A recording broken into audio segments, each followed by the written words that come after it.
Please be seated.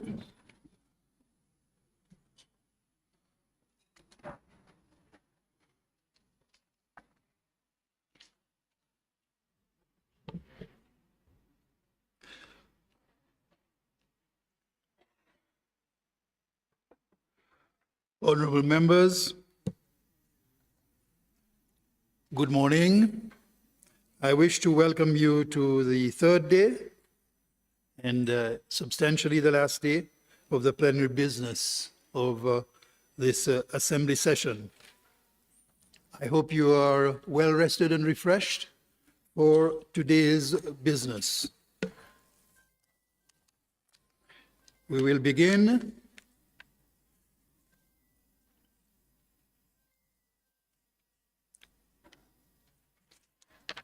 just usual reminders about interpretations on the 3 channels for you to follow. Honorable members, are there any notices of motion? I recognize the Honorable Darren Bergman, member from South Africa. Chair, thank you. And just, if you will permit me just a minute beforehand, it's been an uncomfortable last 24 hours, to say the least, in that what I wanted to propose was an open discussion and a discussion on fairness, and it was a discussion actually about playing the ball and not the player. I didn't want to mention anyone, because the truth is that I said yesterday we have 3 great candidates. I respect each and every candidate that we have. I have a great admiration for the candidates that we have. And I think what I'd hate to do is break any unity that we might have or that we thought we had. What we need to come out of this motion is with consensus and fairness. So please have that in mind. What's happened, what we got now is something that we have to propose, because that's the only way we can get this motion through as urgent. But South Africa continues to engage in a constructive manner, in an inclusive manner, and aim for fairness and democracy in this regard.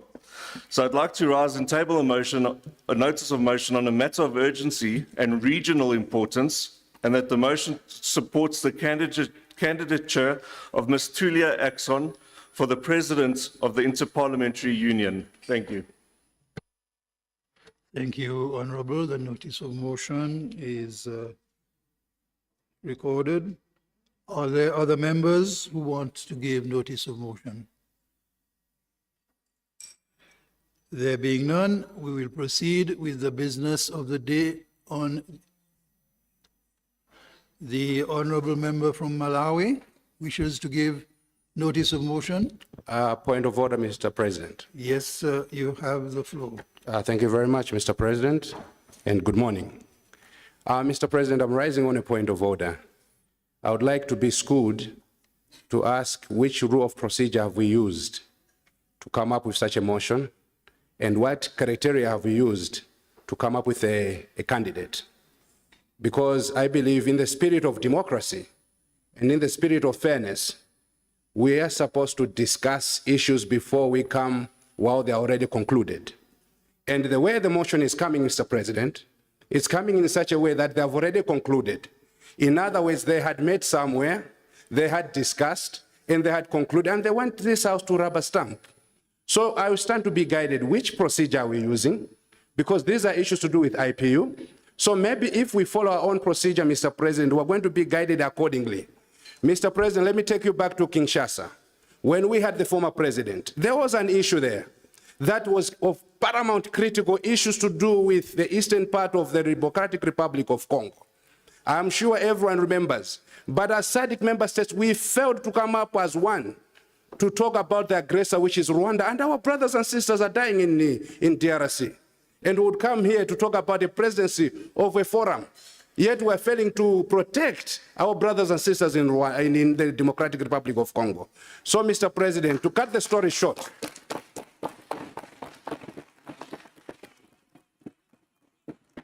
Mr. President, let us be guided by our own rules and procedures of the SADC-PF. We need to be guided and we need to be told which rule are we using and what criteria have we used. Because when there was a report yesterday by the advocate, Right Honorable Speaker from Zimbabwe, he had mentioned there are 3 candidates from SADC. And today we're hearing about 1. I would have loved if this motion had talked about all the 3 candidates, so that we did debate accordingly and see what criteria we're going to use. But we can't come and impose on 1 candidate, Mr. President. I beg to move. Thank you. Thank you, Honorable Member.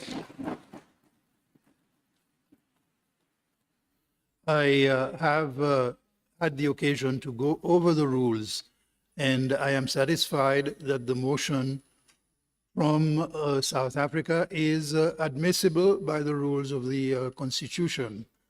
I note the points made by the Honorable Member. I believe that the member can intervene in the debate on the motion to make the points that he wishes to make. The Honorable Member from Angola.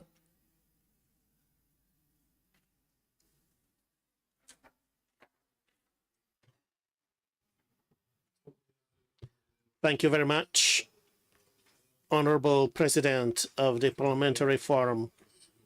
Thank you very much, Honorable Speakers of the National Parliaments, distinguished participants. We would like, as a follow-up to what we have been dealing with Seychelles, and because we have gone through all the legal requirements for the submission of this motion, we would like to take the floor in order to second the motion. Thank you.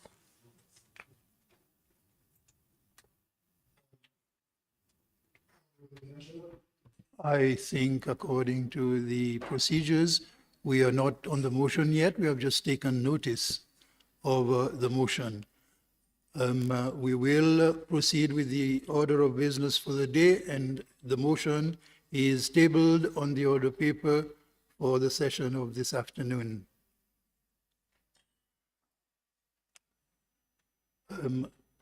Honorable Member from Angola, what point are you raising? Is it a point of order?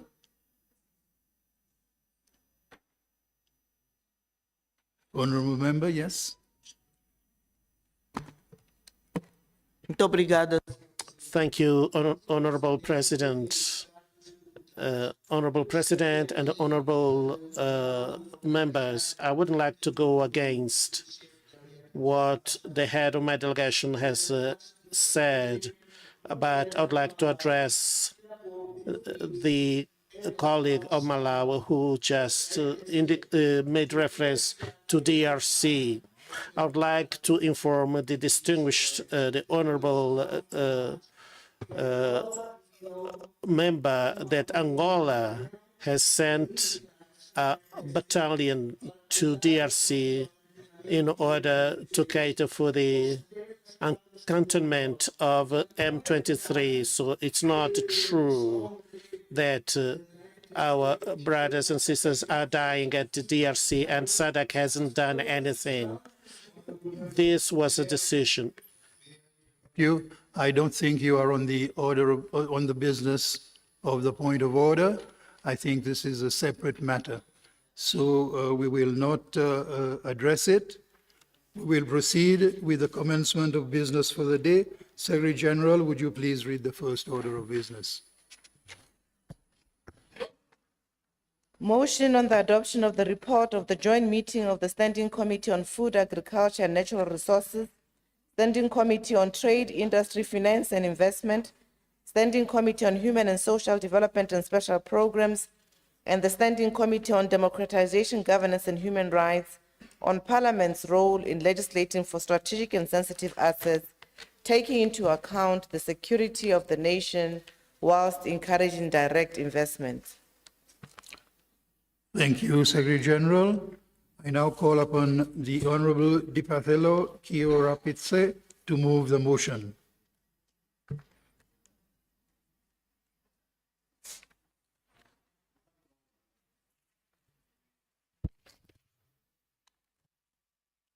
Thank you very much. Thank you, Mr. President, distinguished leaders of delegations, distinguished delegates.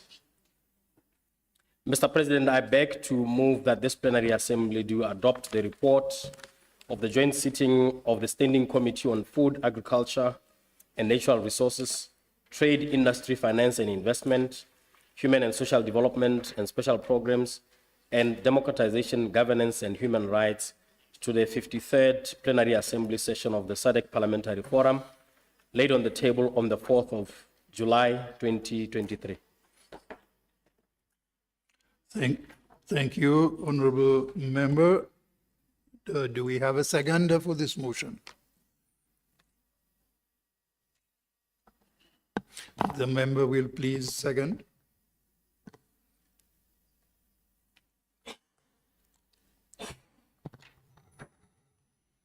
Monsieur le Président, je prends la parole pour soutenir la motion de l'honorable. Mr. President, I'm taking the floor to support the point of my colleague to show that this is accepting and encouraging the Assembly to adopt the motion of the TFI, SH, DSP, DGHR, and the special program, as well as the DGHR Commission.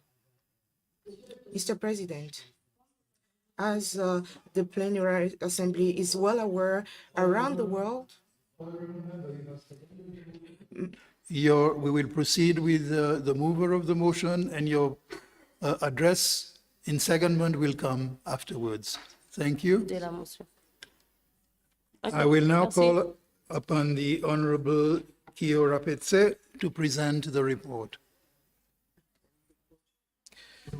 Mr. President, thank you very much. The joint session was held under the theme Parliament's role in legislating for strategic and sensitive assets, taking into account the security of the nation, whilst encouraging direct investment. Mr. President, in the last decade, many countries have eliminated most barriers to transboundary capital flows and have abolished exceptions to national treatment for the acquisition, ownership, control, or operation of national strategic or sensitive assets by foreigners. This has created economic opportunities for host economies and multilateral enterprises. However, these opportunities may be fraught with risks, including those related to the host country's essential security interests. Further, Mr. President, for decades, countries worldwide have arrangements to review, assess, and address potential national security risks arising from specific foreign direct investment. In the 1990s, the foreign direct investment ratio was only around 7% against around 40% gross national product, largely because investment largely took place among allies. However, parameters today are seemingly different, with world FDI to GDP ratios increasing sixfold, with advanced and transitioning economies opening up to more foreign capital. As a result of this paradigm shift, concerns have been growing regarding the following. A, technological changes and the growing sensitivity of quantity of sensitive data. B, the more assertive stance of some countries in the global economy and strategic competition. And C, natural resource sustainability and generational equity. And D, debt acquired from countries to build capital infrastructure, with those foreign countries taking the same infrastructure as guarantee for debt repayment. Mr. President, distinguished leaders of delegations, honorable members, these concerns have seen more countries begin to complement, expand, or replace traditional authorization requirements in sectors considered sensitive, with new and more comprehensive policies that address the security risks associated with inward investment. It is unfortunate that, on the contrary, most African countries have not developed comprehensive policies or enacted laws to ensure sustainability of investment coming into their countries, especially those impacting on their natural resources, sensitive infrastructure, or advanced technology. Most have opted for piecemeal enactment in, for example, defense and security laws, land laws, company laws, financial management laws, security laws, among others. Many African countries have rather stayed preoccupied with ensuring big direct investment from foreign countries into their countries, guaranteeing and protecting such investment, and assuring, without tight controls, the externalization of foreign exchange end. Now, Mr. President, given the foregoing, the Standing Committee on Food, Agriculture and Natural Resources, Trade, Industry, Finance and Investment, Human and Social Development and Special Programs, and the Standing Committee on Democratization, Governance and Human Rights convened in a joint session and deliberated on the theme, Parliament's role in legislating for strategic and sensitive assets, taking into account the security of the nation, whilst encouraging direct investment. Mr. President, distinguished leaders of delegation, honorable members, ladies and gentlemen, in deliberating on this theme, the joint session received a detailed presentation from an expert resource person. Having received the presentation, the joint session identified several factors which mitigate against SADC member states' capacity to effectively manage their natural resources and protect their sensitive assets. These factors included lack of technological advancements, which placed African countries at a disadvantage in terms of natural resource management, exploration, utilization, and value addition, and lack of harmonization of legislation governing foreign direct investment among African countries. As a result of this, instead of being united and working together as a collective, countries in the SADC region tend to compete against each other for foreign direct investment rather than collaborate and negotiate as a bloc. Other factors are lack of patriotism, leading to many African leaders seeking self-benefit as opposed to making decisions that benefit the people they serve. Lack of transparency in the contracts and agreements involving strategic assets are often not transparent and not inclusive. Limited constraints on the power of political authorities, whereby many African leaders hold a significant amount of control and power to decide how natural resources are used and managed, with little accountability during and after their tenure. There is also the challenge of striking a balance between encouraging foreign direct investment on the one hand and protecting strategic assets on the other, as well as lack of capacity to implement necessary regulations even where they do exist. Mr. President, following the presentation and deliberations on the theme, the joint session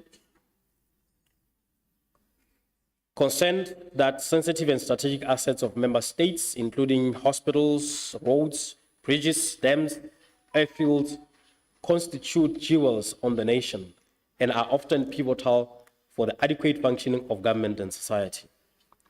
Further concerned that such assets often turn out to be foreign-owned or are at the mercy of debt instruments, which impose foreclosure of these assets as a remedy in case of non-payment of the debt obligation.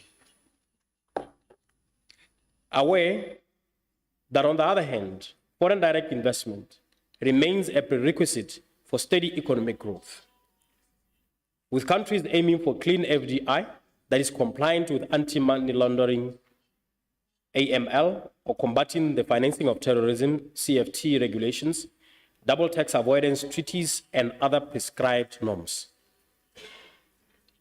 Mindful that it is an international practice that countries help one another through foreign aid, and that nearly all countries, even advanced nations, have a margin of foreign debt which they commit to repay over time.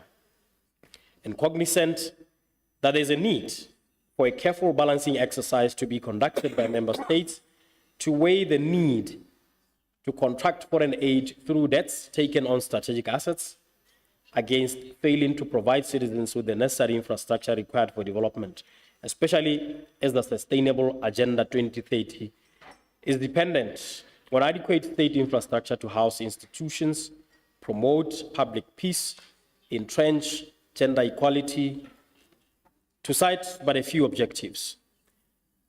Now, therefore, Mr. President, the joint session recommends to the 53rd Plenary Assembly to Roman numeral 1, urge SADC member parliaments to review the normative framework for the use of strategic assets of the nation and to dissociate those from foreign ownership. Roman numeral 2, prompt SADC member states to find healthy and innovative ways of attracting FDI and to depart from the sale of assets, especially land, to foreigners as a means to improve the yearly FDI figure, given that such forms of FDI will be one-off only and will not be renewable to the economy.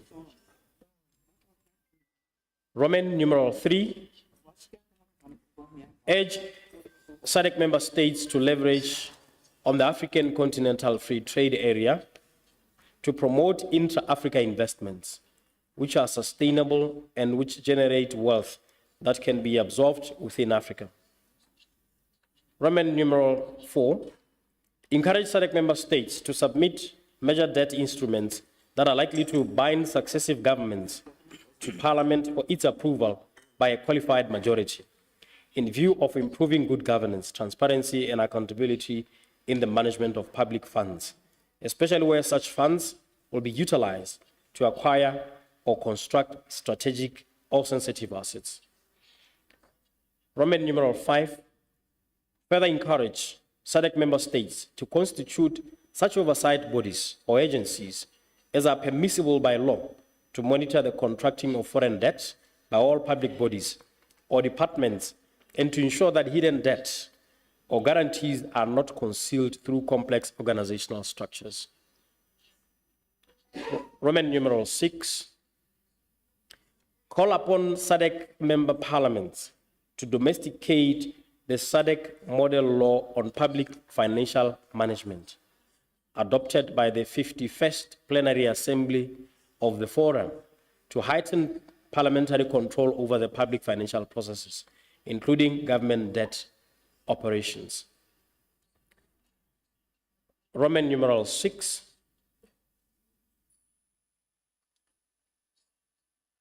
urge SADC member parliaments to enact laws that provide for transparency with regard to foreign debt instruments and a renegotiation of. With these few words, allow me to present the report on the deliberations of the joint session of the Standing Committee on Food, Agriculture and Natural Resources, Trade, Industry, Finance and Investment, Human and Social Development and Special Programs, and Democratization, Governance and Human Rights to this 53rd Plenary Assembly for consideration and adoption.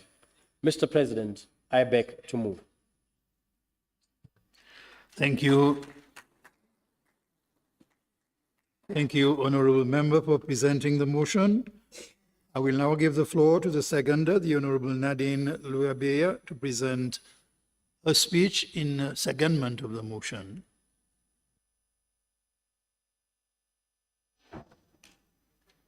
Merci, Président, pour la parole.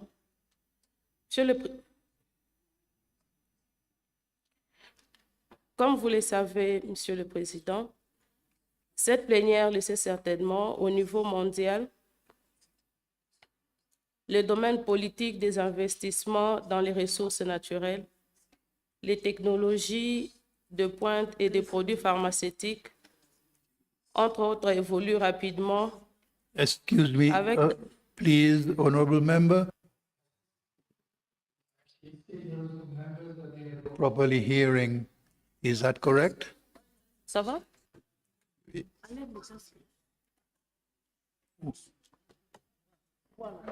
Can you hear us on the English channel? Yes, I can hear you. Okay, thank you. You're welcome.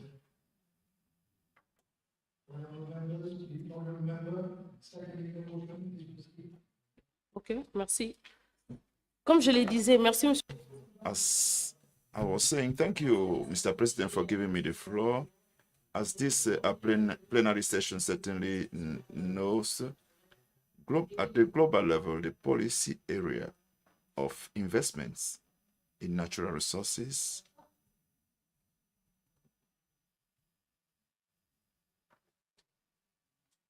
Can you hear us?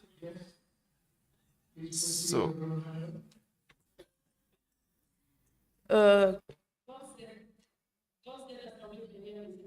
as this plenary assembly will no doubt be aware, at the global level, the policy area of investment in natural resources, advanced technologies, and pharmaceuticals, among others, is fast changing, with more restriction in access, limitations, and despite rapid global changes and enhanced protectionist measures, Africa is lagging behind, except a few countries in legislating stringent legal rules controlling investments in certain national strategic and sensitive assets and advanced technologies by foreigners. Mr. President, given the foregoing, parliaments in the SADC should be able to legislate to protect these assets and protect state property and isolate the assets that are affected by foreign intervention. Parliament should find a balance between the two objectives that are the sufficient protective of said assets and the obligations that the state takes in terms of that. Though these obligations are important, Parliament should exercise oversight and guarantee balance to avoid the paralysis of the state that can lead to asset foreclosure because of non-payment of debt obligations. Similarly, parliaments are also suitably situated to encourage foreign direct investment flows and ensure that the state becomes financially robust for it to accommodate its own infrastructure projects without debt financing. This can be conducted through facilitative laws on starting businesses, attracting investors, and removing obstacles to economic development. Mr. President, infrastructure development agreements often seem to be palatable on the face of it.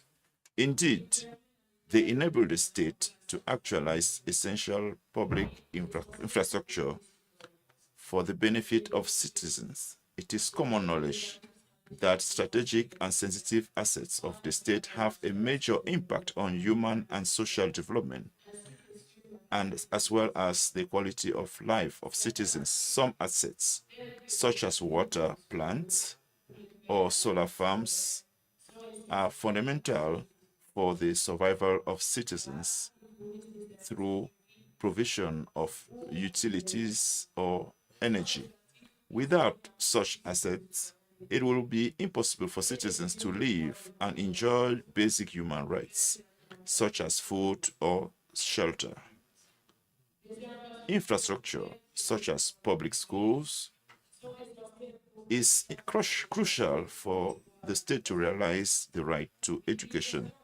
The use of foreign aid covers all sectors, including construction of parliament buildings, hospitals, transport stations, and mineral drills, all of which are critical infrastructure. However, Mr. President, concern has been rising as regards the motivations for lenders to require preferential loan agreements, which may undermine the sovereignty of the recipient states in the long run. Furthermore, it is often not possible to objectively assess whether the agreements have been conducted at arm's length. The ultimate concern is that these agreements have the capacity to leave one state dependent on another in case of inability to repay the debt amount on time. Mr. President, cognizant of the serious implications that such arrangements can have on the sovereignty of indebted states, the joining session reiterated the need for countries in the SADC region to be united in creating strict rules and regulations for the protection of their national assets and to set a standard for all African countries. The joint session further emphasized that decisions involving national assets must be open, inclusive, and transparent, giving the people a say in the management of their assets. In this regard, let me reiterate that parliaments must remain at the forefront of deliberations and initiatives to protect citizens from nefarious effects that the sudden foreclosure of strategic assets can entail. In conclusion, in concurring with the call by the mover of this motion for the development of a model law to deal with the management of strategic and sensitive assets of the state, let me emphasize that such a normative instrument will go a long way in addressing the concern identified by the joint session regarding the need for harmonization of the legislative landscape in the SADC region. Mr. President, I beg to second the motion, and I thank you.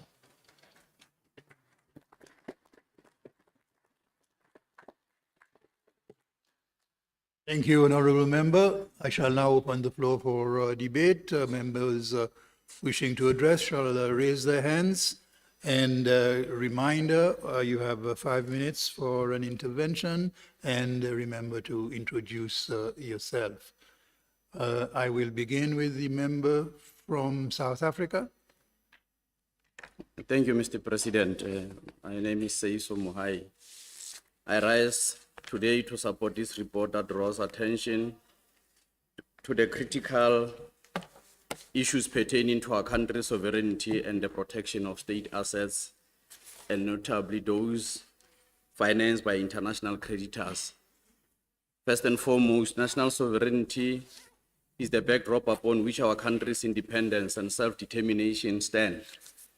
It is our duty as elected representative to safeguard and protect this sovereignty at all costs, striving to maintain control over our economic and financial resources, ensuring that external influences do not compromise our national interest or hinder our ability to make autonomous decisions. One aspect of protecting our respective countries' national sovereignty lies in the responsible handling of debt and the associated protection of state assets. In cases of debt default, it is crucial that we establish mechanisms that protects these assets from undue influence or seizure by international creditors. We must ensure that our state assets remain resilient and shielded, enabling us to negotiate fair and sustainable solutions in times of financial distress. However, protection alone is not sufficient. Transparency is a cornerstone of good governance, enabling citizens to hold their representatives accountable for their actions. It is imperative that we foster a culture of openness and disclose relevant information to the public, particularly in matters concerning state assets and foreign funding. Transparency not only reinforces the trust between governments and its citizens, but also serves to deter corrupt practices, fostering an environment of integrity and accountability. In this regard, South Africa fully supports the drafting and adoption of the model law on management of strategic and sensitive assets of the state. Regional collaboration to establish a common framework will ensure clear guidelines for transparency and good governance when it comes to foreign funding of state assets.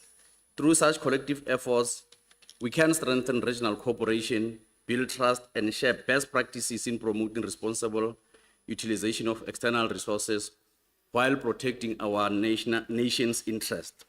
To conclude, Mr. President, protecting national sovereignty, ensuring transparency, and promoting good governance are critical components of our responsibilities as members of Parliament.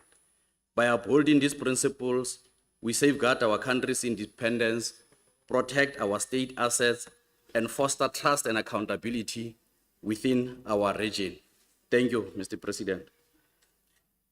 Can I, Mr. President, just conclude on a note that today South Africa woke up to the tragic news of another pillar of our freedom fighters and who fought for democracy, the late former minister who served in the Thabo Mbeki's cabinet, the former president, Mr. Isop Bahad, who served our nation with profound humility. We want to convey our heartfelt condolences to his family and the people of South Africa for their loss. Thank you. Thank you, Honorable Member. And on behalf of the forum, I would express our condolences. Are there other members who wish to address? Do we have the member from Lesotho? Thank you very much, Mr. President. Quite obviously, this is a very important topic because of the experience that our various countries have already traversed in this area. I just want to say what is actually work in progress in the Kingdom of Lesotho in this space. Courtesy of SADC, Lesotho has been in the last couple of years working on comprehensive political and constitutional reforms, the purpose being to reposition our institutions for efficacy and to better serve our people.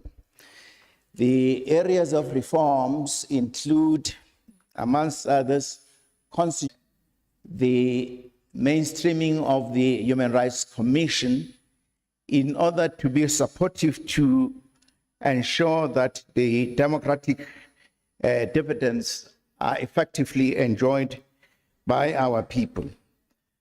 Now, in this area of debt management and commitments that may be initiated by governments, the proposed reforms, most importantly, constitutionalize the supervisory role of Parliament in so far as overseeing the commitments that government will make in leveraging debts for infrastructure developments and other developmental objectives of the country. The proposed clauses specifically state that beyond a certain level, the executive will be obliged to transparently submit to Parliament the proposed interactions with foreign direct interest, and Parliament, if it deems necessary to approve, it will approve, having assured itself that the vital interests of the country will be duly protected. So in this way, I think we have moved a little bit ahead in the sense that we have decided to put this important requirement in the constitution of the country. And naturally, there will be acts of parliament that will seek to institutionalize how that clause in the constitution will be leveraged. And so indeed, Mr. President, we do support this proposal that comes from the committee. We think it is a very, very important development in protecting the strategic interests of our respective countries. Thank you. Thank you. Thank you, Honorable Member. I do not have any other requests to address the motion. I will therefore call on the mover of the motion to respond to the debate. Thank you, Mr. President. Let me extend my gratitude to the colleagues who have supported the motion. I think there is no doubt that as the continent of Africa, we are resource endowed. We are resource endowed, and that we have attracted a great deal of foreign direct investment over time to, exploit these sensitive and strategic assets that we have or that we are endowed with, and that in the process, coupled with sort of the less growth in terms of domestic investment, we have had the challenges that I have outlined on the management of sensitive and strategic assets. It appears that we all agree that just as this forum has been, set up as a quest to or for regional integration, that it's important to improve our inter-Africa trade and also to have our homegrown solutions. Just as now we have the African Development Bank, the need for always going out to beyond the shores to get finance, and thereby making us vulnerable to interference or ceding our sovereignty in the process, has to diminish. One way in which this was, the joint committees discussed was the possibility of an African central bank. An African central bank, because it was agreed that, for the market of 1.4 billion, that is the African population, we can go far as African countries. It would appear that just as the joint session of the committees in May, Johannesburg, I believe it was Radisson Blue, talked about the need to develop a model law on the management of sensitive and strategic assets, that there seems to be a consensus or an agreement that such a model law to sort of standardize requirements in the SADC region, that it is needed. And of course, as I've indicated yesterday, we know what happened in the 70s and the 80s, right up to the 90s, when the African country's sovereignty was so much undermined as a result of the debt crisis, primarily from the Bretton Woods institutions, where we were told that we are supposed to adopt the orthodox economic precepts without any empirical evidence as a basis for African countries to adopt those. And that we have seen over the years that the newly industrialized countries, you may cite Japan, China, and others, their developmental trajectory has been a substantive negation of this Washington consensus model of development, which we are told we need to adopt. So, Mr. President, I think it's clear that there is a need to do more when it comes to sensitive and strategic assets, especially in dealing with international creditors, who, and at the end, if we are not careful, we'll see that our public goods are no longer public goods, but private goods owned externally. by some of these interests. Most importantly, Mr. President, an emphasis was placed on the role of Parliament to play a supervisory and oversight role when it comes to the management of sensitive and strategic assets. And particular emphasis was placed on openness and transparency.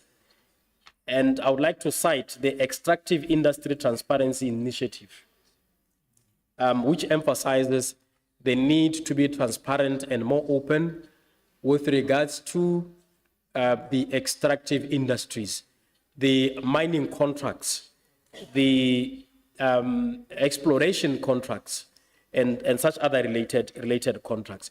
Because if you do so, the reason was given that it will deter corrupt practices and that it will also, foster accountability in the management of strategic and sensitive assets. So, Mr. President, with those few remarks in reacting to the colleagues who have commented on this issue, I beg to move for the adoption of the report. Thank you, Mr. President.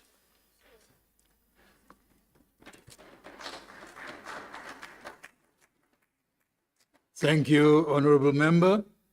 I now put the question that the report of the Joint Committee of the Joint Meeting of the Standing Committees on Food, Agriculture, Natural Resources, the Standing Committee on Trade, Industry, Finance and Investment, Standing Committee on Human Rights and Social Development and Special Programs, Standing Committee on Democratisation, Governance and Human Rights, on Parliament's role in legislating for strategic and sensitive assets, taking into account the security of the nation whilst encouraging direct investments, be adopted by the Plenary Assembly.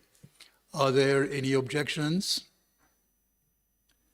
There being no objections, the report of the Joint Standing Committees on Parliament's role in legislating for strategic and sensitive assets, taking into account the security of the nation whilst encouraging direct investments is duly adopted. Thank you. We have concluded on this first item of business, and I will ask the Secretary General, would you please read the second order for the day?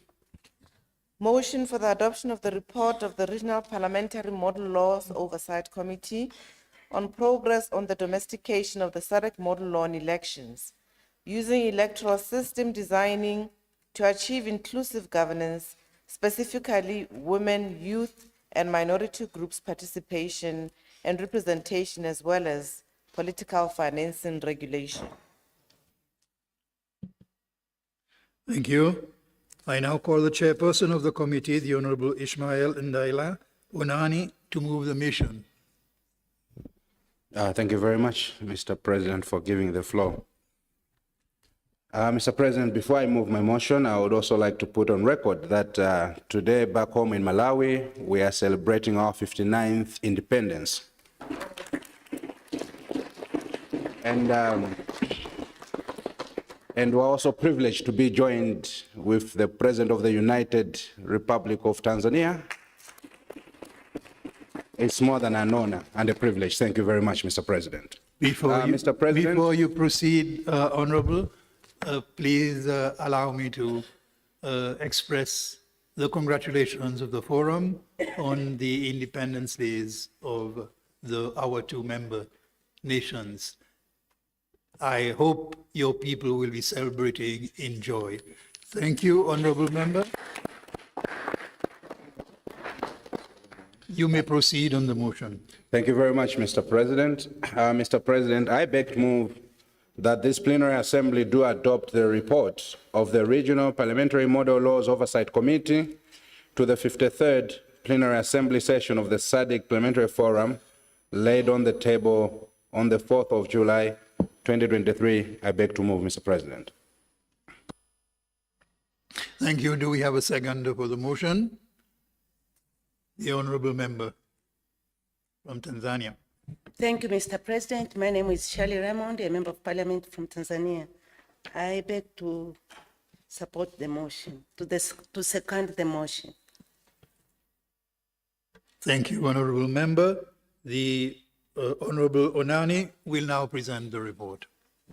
Thank you very much, Mr. President. Mr. President, the committee draws its mandate from Article 17, subsection 4 of the Constitution of the SADC-PF and Rule 20, subsection 2 of the Rules of Procedure of the SADC-PF.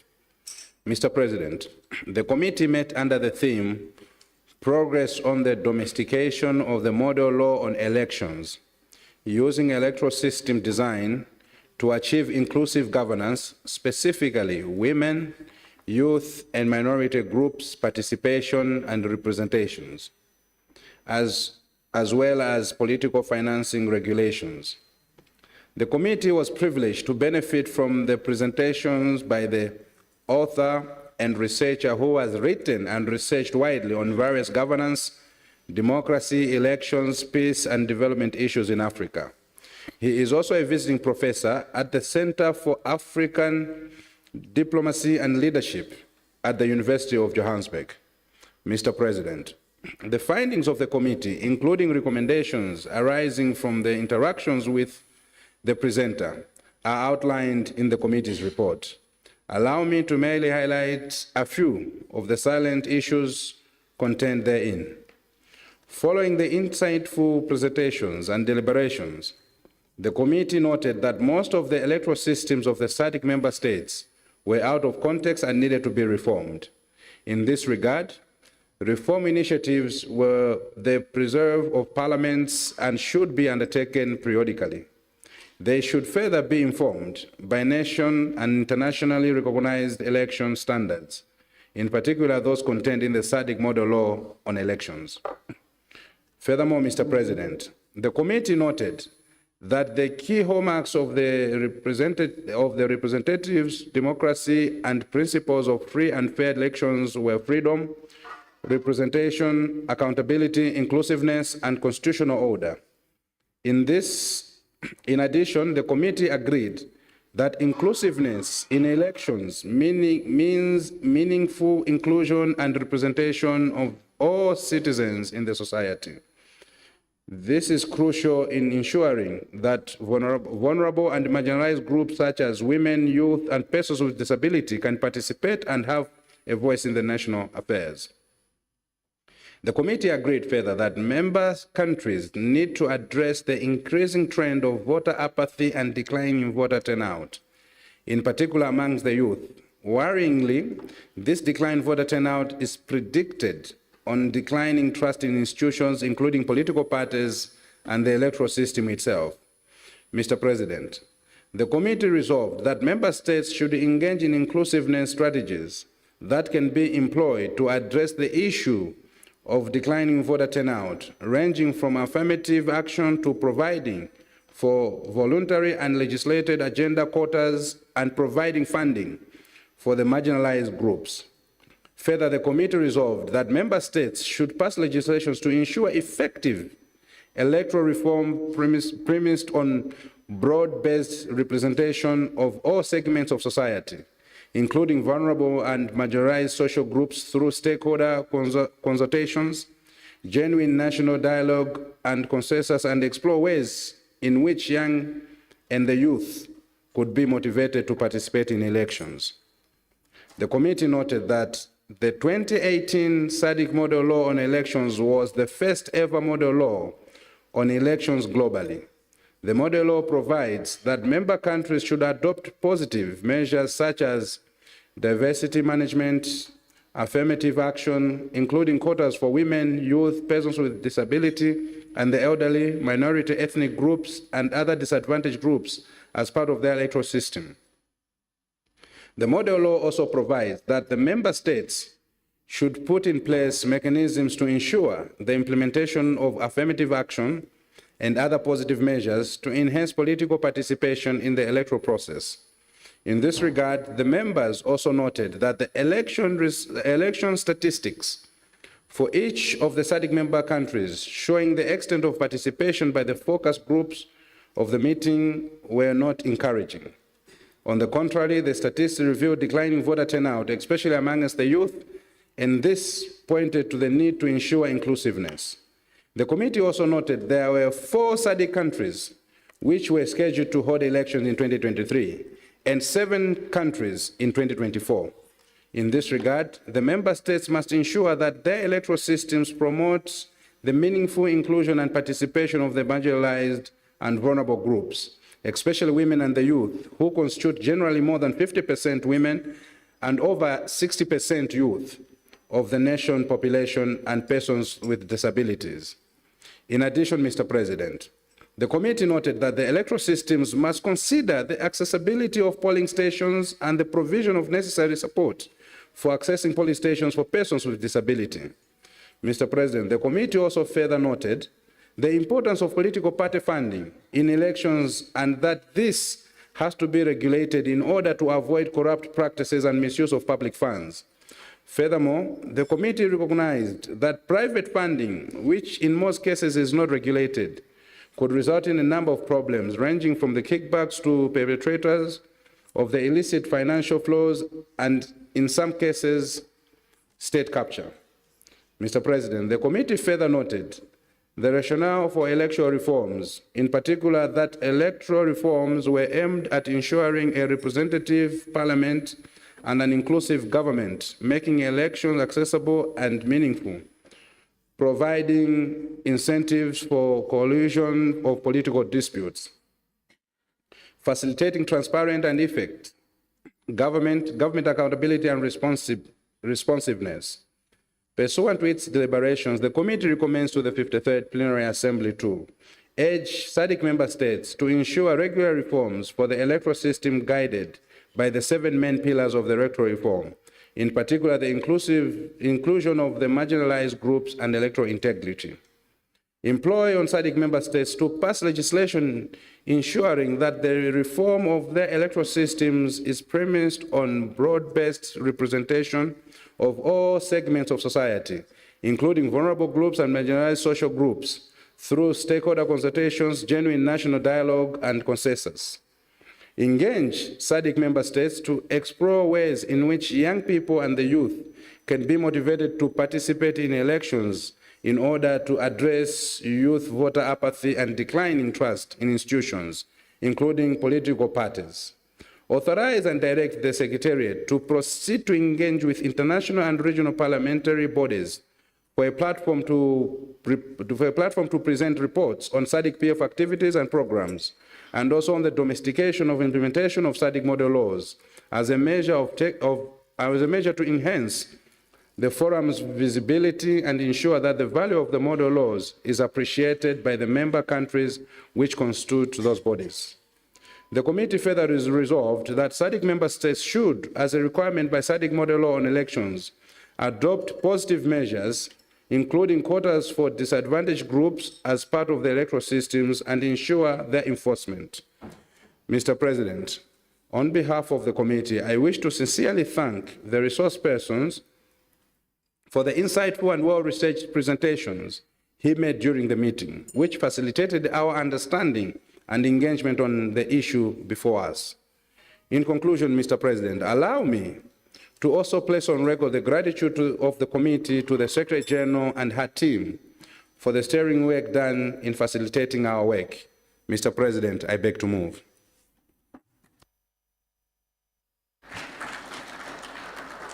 Thank you, Honourable Member.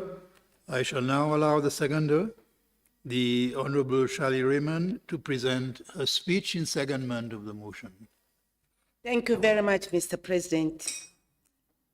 I rise to support the motion on the report of the Regional Parliamentary Model Laws Oversight Committee, which has been so ably moved by the chairperson, Honorable Ishmael J. Ndaila Onani, Member of Parliament from Malawi.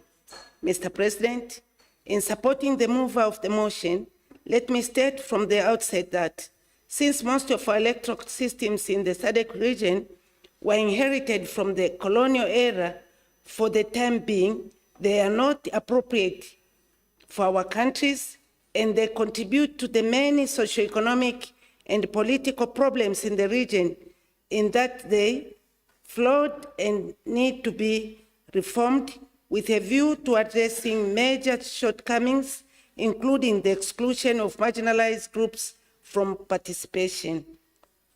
As SADC member of states, the reform of the electoral systems must be guided and informed by international, continental, and regional election norms and standards, such as the 1948 Universal Declaration for Human Rights, the UDHR, the 1966 International Covenant on Civil and Political Rights, SADC-PF, the 1981 African Charter on Human and People's Rights, ACHRP, the 2007 African Charter on Democracy, Elections and Governance, ACDG, the 2001 SADC-PF norms, and the standard for elections in SADC, the 2004 SADC principles and guidelines governing democratic elections as amended in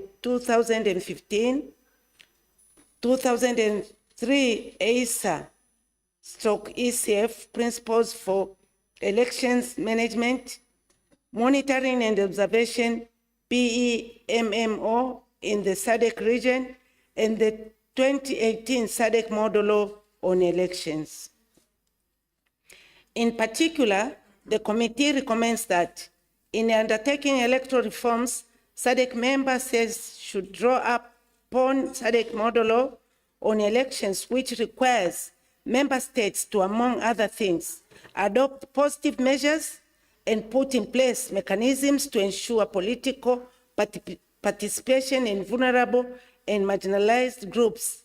Member parliaments should therefore intensify their efforts in advocating for the domestication of the model law on elections by calling for the realization of the rights of marginalized groups and ensuring that their governments put in place policies and laws that will ensure the inclusion of such groups.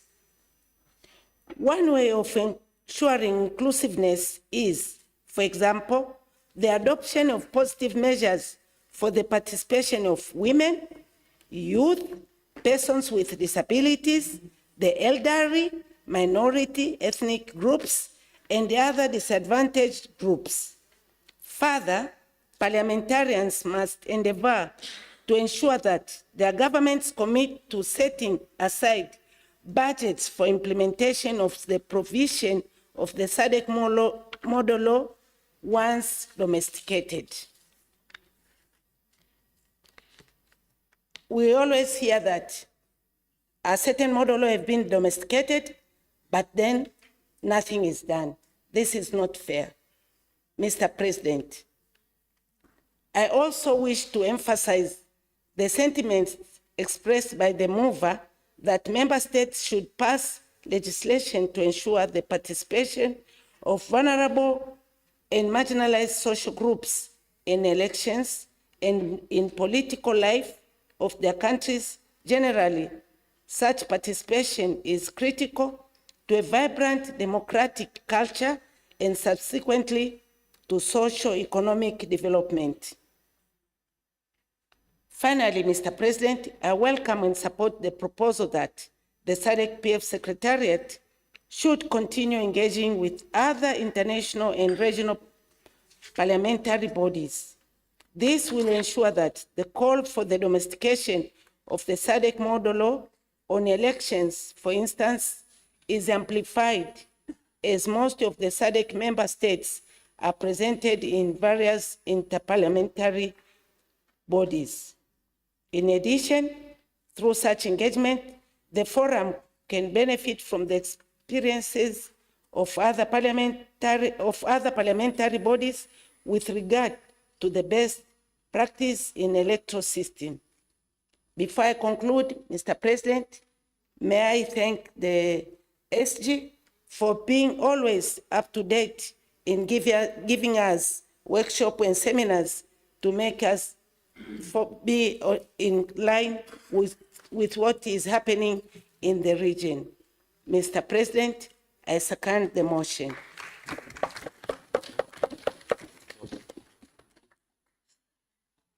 Thank you, Honorable Member.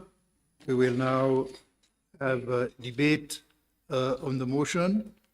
Members wishing to debate, please raise your hands. Observe 5 minutes of allocated time. I will start with the member from Botswana. Yes, I have. Thank you, Mr. President. Let me thank the mover of the motion, my worthy friend from Malawi, and the second honorable member from Tanzania. It's a very important topic that must concern all of us. It would appear that we do have a declining voter turnout, especially of the youth, 18 to 29. The reasons have been studied by various scholars in terms of what is the reason. But also the most disheartening fact to note is that even though women participate in large numbers in terms of voting, they remain underrepresented in key decision-making bodies, especially the assemblies. In Botswana, for instance, I think we stand at 5, if not 7%. Women representation in our parliament. The under 45 in our parliament, I think we are less than 5 at the moment. So, and of course, there is also the issue of marginalized groups, other marginalized groups outside the youth and women who are also underrepresented in various assemblies in the SADC region. So I think the SADC Model Law on elections serve as a very important tool that we need to domesticate as member countries. Mr. President, in particular, I want to zero into countries which are still lagging behind in terms of state or public funding of political parties. I think we have up to 3 in the SADC region, 3 if not 4 in the SADC region. And of course, we all know the business communities that exist in those countries will be inclined to support the ruling parties in those countries as opposed to the opposition. The point that the mover of the motion raised in terms of vulnerabilities to state capture exist. And it is also very important that private funding is also regulated. Private funding should also be regulated, and we need to emphasize transparency and accountability. Mr. President, we still have practices in the SADC region where ballot papers are not counted at polling stations, and they travel hundreds of kilometers to counting stations. And the model law is very clear on counting of ballot at polling stations. It is one aspect that we also need to look at in enhancing participation. The last point I wish to talk about, because there are many things that one can really talk about in terms of enhancing participation and making sure that we do have elections which are credible and reflect the will of the people, is the issue of resolution of electoral disputes. And I think when you look at the model law with regards to this point, it presupposes that when we deal with election issues or electoral disputes, we need to be having bodies of not only law, but equity. The case of Malawi serves as a good example where the courts overturned elections, and there was a second vote, and in that vote, the ruling party, which was said to have won, actually lost those elections.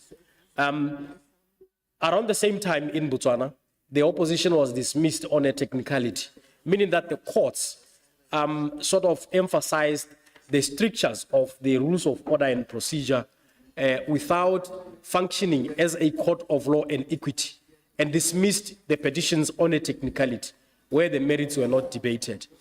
And if we have more of those, now the alternatives to proper, peaceful electoral dispute resolution mechanism will diminish, and those who are aggrieved will resort to other means, and those other means will obviously threaten the peace in those countries. And I think that, in summary, Mr. President, there is a need to conform and domesticate the SADC model law on elections. I thank you, Mr. President.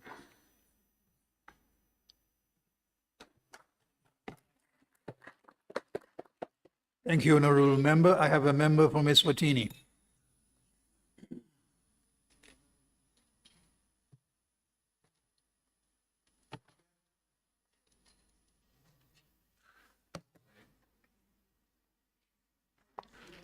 Would you, yes, please?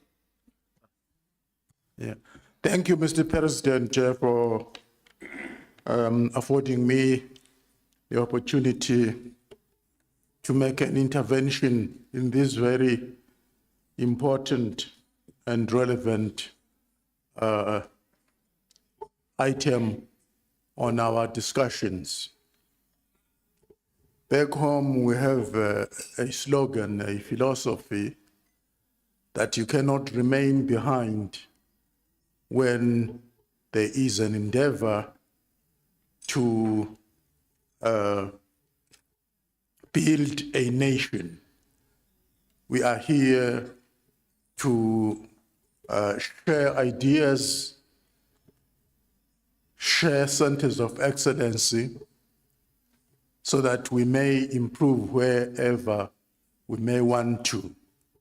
In this regard, Mr. President, ladies and gentlemen, I took note of the mover's statement where he pointed out, and I must say,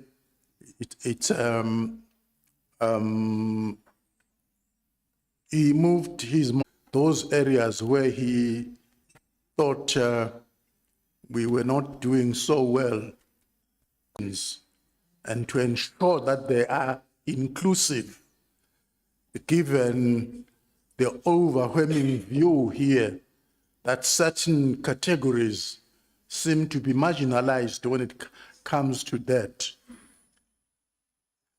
Excuse me. Parliament, the government of Eswatini, has found it fit that it amends its current electoral law such that it recognizes, shall I say, the spirit of this meeting with regards to marginalized groups, to ensure that women, to ensure that the youth, to ensure that the marginalized groups are also catered during the nomination and other processes that form part and parcel of the electoral law. So all I'm saying, Rome was not built in a day, but we are steadily and surely getting there with this new development in line with the overwhelming spirit of this meeting. I so submit your Mr. President. Thank you, Honourable Member. I have another member from Botswana. Thank you, Mr. President, and I'll say good morning, honorable members. I'll talk about this because it's very, very important. And Mr. President, I accept the report and support it because as the region, we have to design laws like this one so that member states can adopt and implement them to strengthen the governance processes. Mr. President, political finance and regulation is very important especially when it comes to combating illicit financial flows. As member states, we have to accept model laws like this one to fight money laundering, which could be used to finance political parties, especially in our country. I can't say much, but it is there. I can talk about it more when I'm in my country, but here I'm just warning, saying it is there. Mr. President, model laws like political financing regulation can also guard against possible state capture, which can cause severely and dent or compromise the country's economy. Mr. President, women, youth, and minority groups struggle financially when they want to stand for elections because of lack of sponsors and financial muscle. If the model law can have provision of funding of women, youth, and minority groups, it will bring a balance in the political landscape, especially at the rural villages. Mr. President, this will also encourage women, youth, and minority groups to participate in political space and contest for political offices. Mr. President, Botswana is progressive in terms of appointing women and youth for political offices. During 2019 general election, only 3 women were elected to become members of parliament. I'm one of them.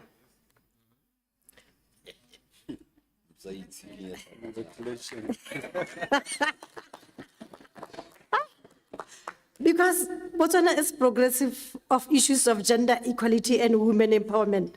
Parliament of Botswana endorsed 4 women as specially elected members of parliament. This is commendable because Parliament of Botswana has 7 women as members of parliament, and 6 of them are in the executive. I'm one of them. This indicates that Parliament of Botswana is heading towards the right direction. Thank you, Mr. President.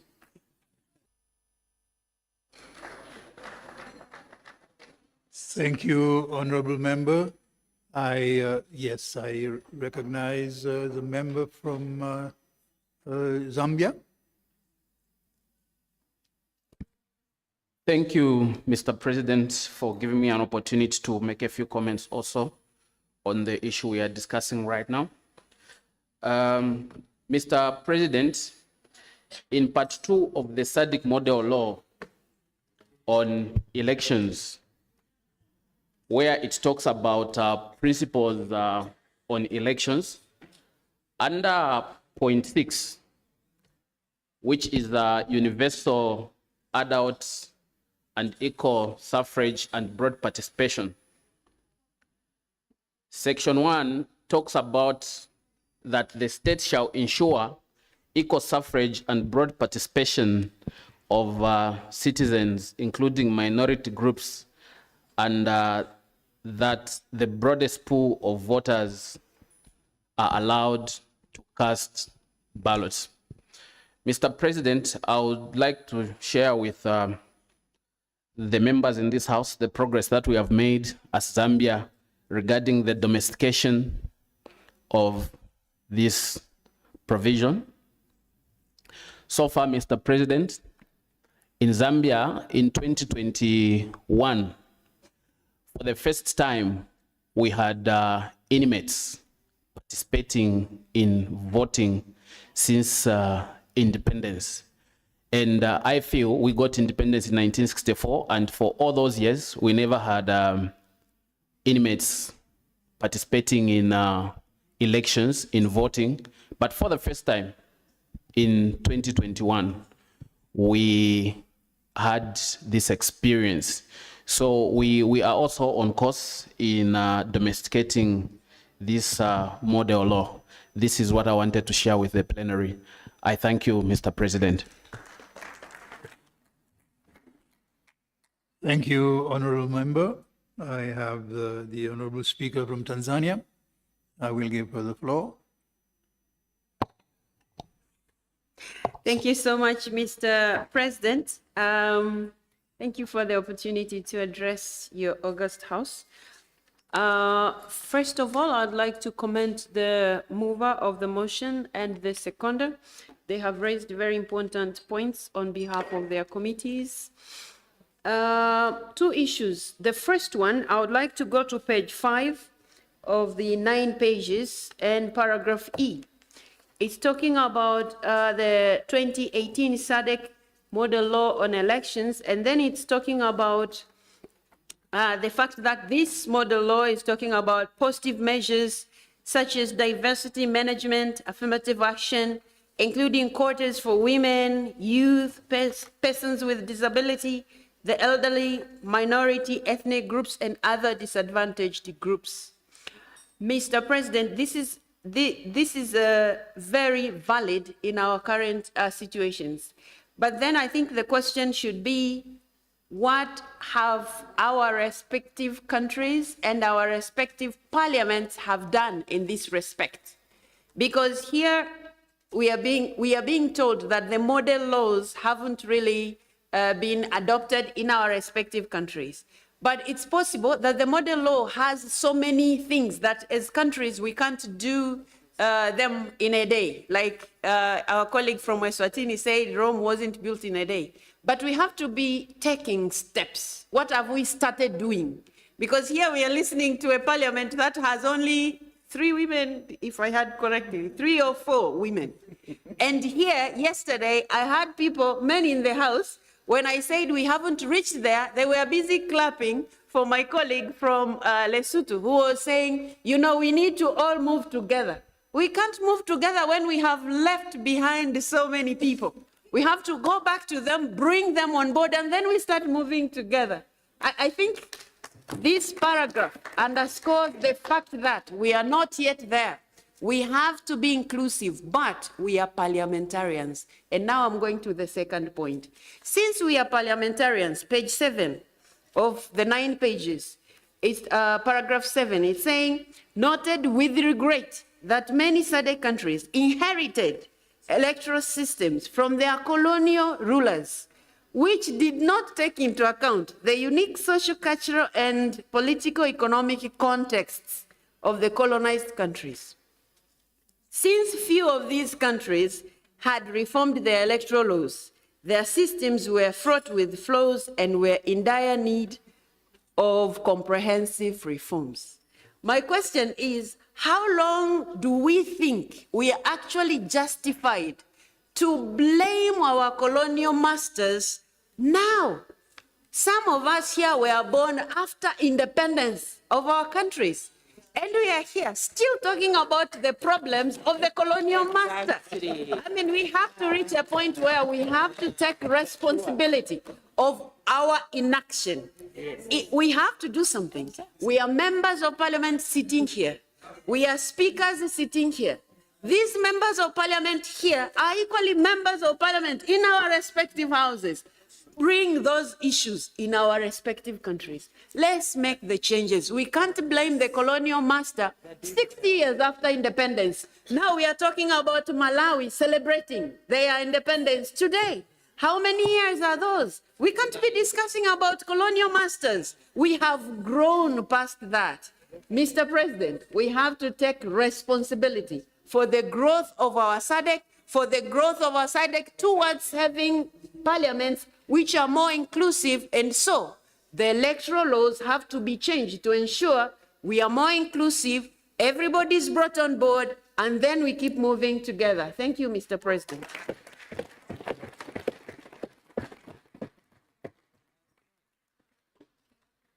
Thank you, Honorable Speaker. I do not have any further requests for address, so I will call on the mover of the motion to respond to the debate. Thank you very much, Mr. President. Let me start off by thanking the speakers that have taken the floor. We've had speakers from Botswana. We had also a speaker from Zambia and also the Speaker of Parliament of the United Republic of Tanzania. Having summarized what they have said, the issue is that now we need to take responsibility, full responsibility of our fate and of our future, not forgetting that we need to move together. And also we need to be mindful of state capture and also the funding of the political parties. Mr. President, we have got some countries that they have started doing a lot. We've got an example like Zimbabwe. They've got a special quota for the youth, a special quota for the women, and also a special quota for the disabled. So this is one of the progressive reports that we have, as many countries were also heading towards the same direction. And Zimbabwe is just an example. But without further ado, Mr. President, let me submit and stop there. Thank you.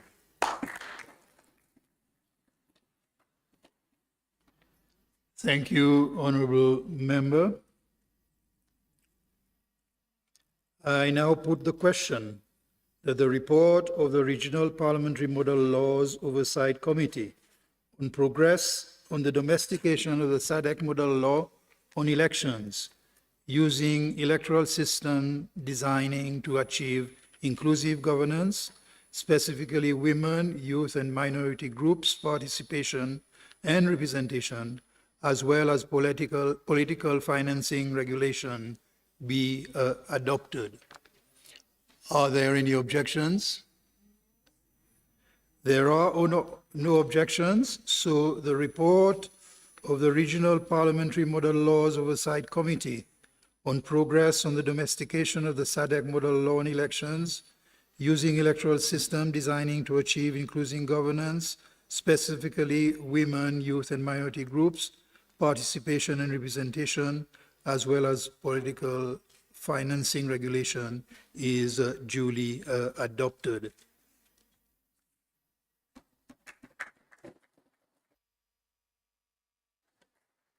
Thank you, members. We have reached the conclusion of this item. I notice that we are ahead of time. However, we are due to take break at 11.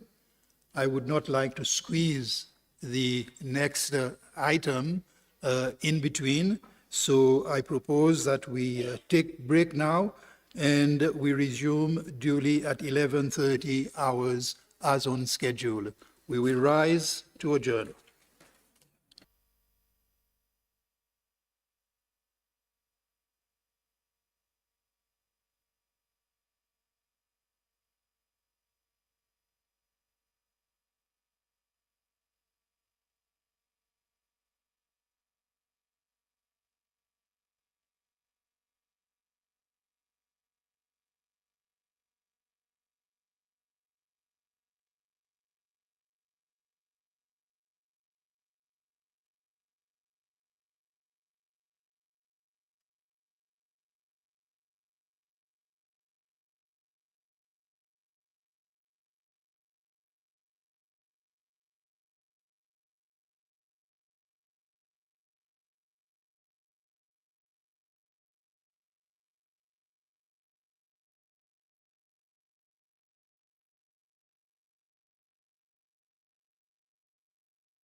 ndamuza ine zimene zozwayo ukanditengera kumene koko ndikupeza koko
Thank you, honorable members, for returning to duty.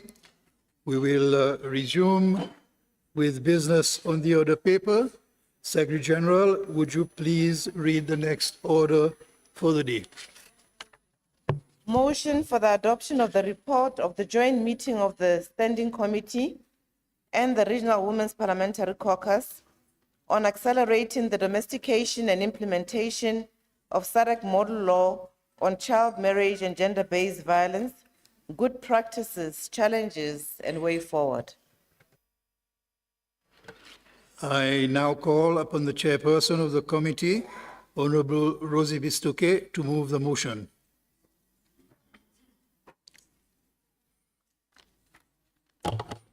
Thank you, Mr. President.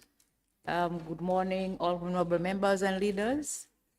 Mr. President, I beg to move that this plenary assembly do adopt the report of the joint sitting of the SADC Parliamentary Forum Standing Committees on the Regional Women's Parliamentary Caucus on accelerating the domestication and implementation of SADC Model Law on eradicating child marriage and protecting children already in marriage, and the Model Law on gender-based violence laid on the table of this House on the 4th of July, 2023. Thank you.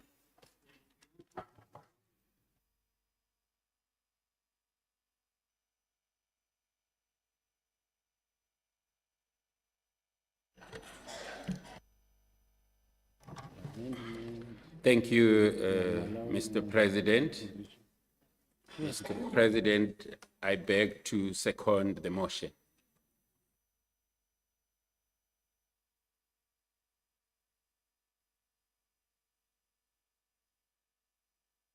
Sorry, excuse me, my mic was off. I would like to repeat so that it is entered in the verbatim. I will now call on the Honorable Bistoke to present the report. Thank you, Mr. President.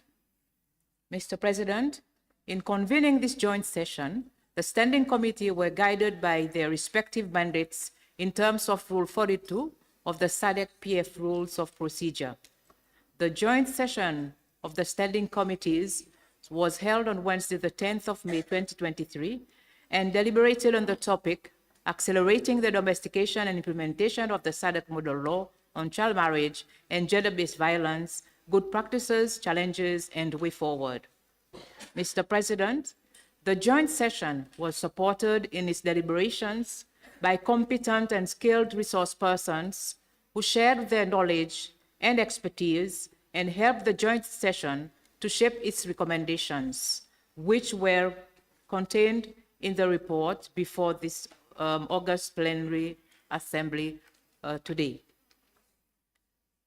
Mr. President, again, this background, the deliberation of the SADC Parliamentary Forum Standing Committees and the Regional Women's Parliamentary Caucus focused on the role that parliamentarians can play in accelerating the domestication and implementation of the SADC model laws on GBV and child marriage, and to mobilize the political will and financial commitments that are urgently needed in order to fully implement universal access to sexual and reproductive health rights, eradicate child marriage, prevent and address GBV, and meet the SDGs by 2030.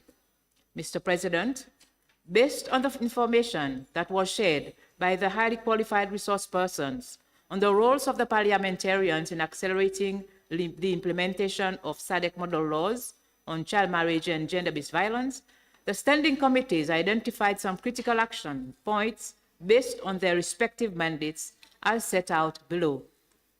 A, Standing Committee on Trade, Industry, Finance and Investment. MPs must exercise consistent oversight on sexual reproductive health and rights, programming by executive that involves eliminating GBV and child marriage by considering the appropriate linkages with poverty and social inequalities, and by domesticating the financial provisions contained in the model law on child marriage and GBV. There is a need also to promote trade facilitation and the importation of sexual reproductive health commodities such as condoms, at affordable cost. B, Standing Committee on Food, Agriculture, Natural Resources. GBV and child marriage must be considered from a resource-oriented lens, whereby the root causes of non-reporting of GBV or child marriage lie in the absence of resources for women, which weakens their position in society.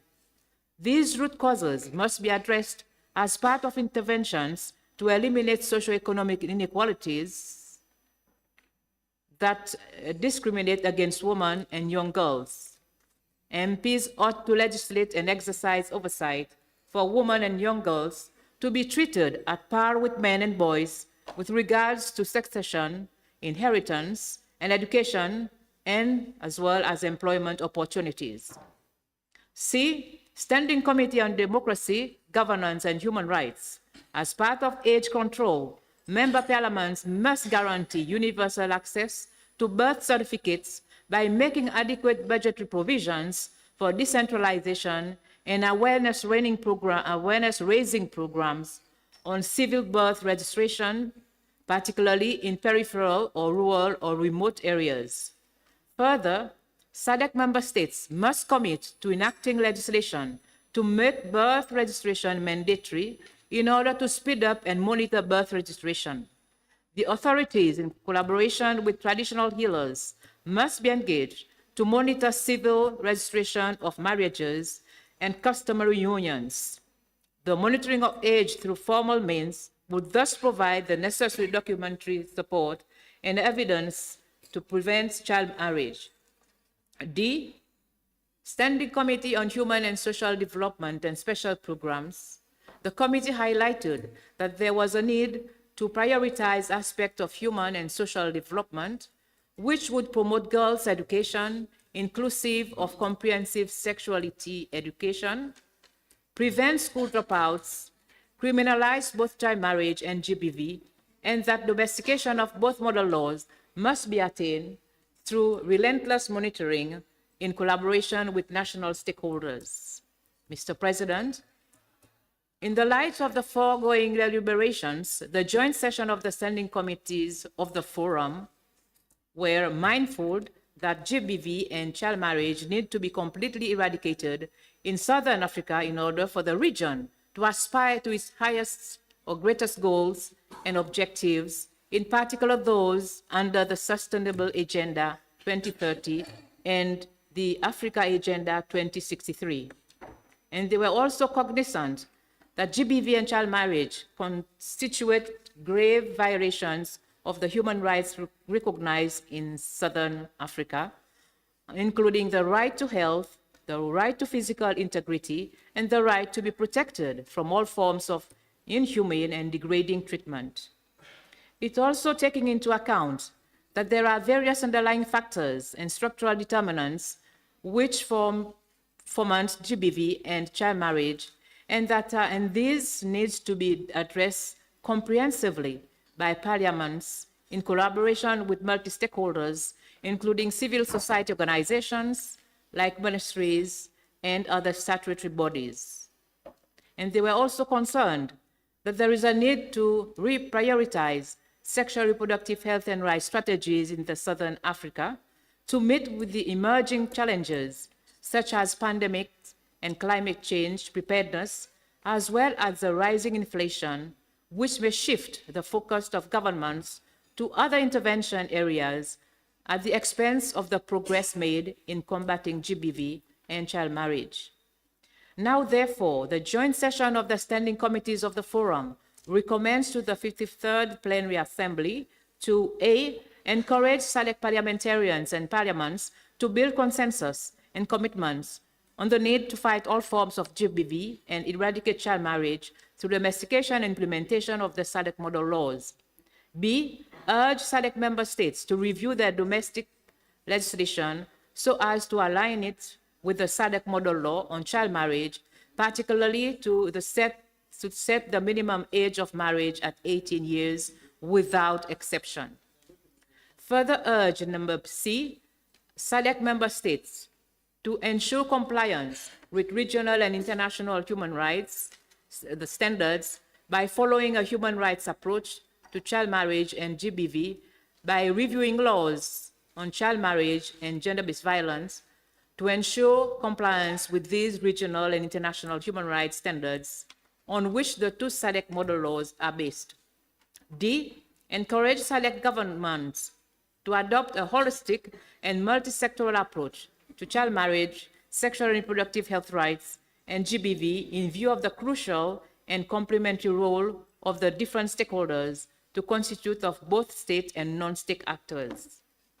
E, encourage SADC member states to prioritize school reentry for pregnant and married girls, repeal existing discriminatory laws and policies which ban or prevent or discourage married and pregnant girls from attending schools, and integrate comprehensive sex education in the education curriculum. F, encourage SADC governments to recognize the link between the Sustainable Development Goals and the prevalence of GBV and child marriage in the region, which entails that at the current rates of progress, developmental targets set in the SADC Vision 2050, the AU Agenda 2063, and the Uganda UN Agenda 2030 will not be attained, and that it is necessary to address the nexus between poverty and vulnerability to rights violations, including child marriage and GBV. G, call upon SADC governments to ensure adequate budget allocations and to promote innovative financing means to achieve sexual and reproductive health rights and eliminate child marriage and GBV. H, urge SADC parliaments and parliamentarians to deliberately monitor and evaluate progress on domestication by exercising oversight over the relevant government bodies and departments which administer GBV and child marriage issues. I urge SADC member states to develop and implement strategies for awareness and disseminate messages on the prevention of GBV and child marriage, bearing in mind the need to develop advocacy materials which are adapted to local languages for better assimilations. J, implore SADC member states to unite and achieve the shared goal of addressing GBV and child marriage through accelerating the full domestication and implementation of the SADC model laws on child marriage and gender-based violence. In conclusion, Mr. President, allow me to note that these model laws are not mere documents, but allow me at the same time to know that they are very powerful instruments that can shape the future of SADC region, thus safeguarding the life and dignity of the region's women and the children. To quote the words of Nelson Mandela, freedom cannot be achieved unless the women have been emancipated from all forms of oppression. The commitment of the Forum to eradicating child marriage and gender-based violence is a testament to its unwavering dedication to the realization of freedom and empowerment of the women of the region. Mr. President, I would like to extend my sincere gratitude and appreciation to the Secretary General and staff of the SADC Parliamentary Forum for the tremendous work and excellent facilitation of the joint meetings which culminated into this report. I therefore extend my appreciation to the resource persons for their invaluable expertise. I further recognize the support provided by other partners of the forum and thank them for their unwavering commitment to the cause. Therefore, Mr. President, I beg to move. Thank you.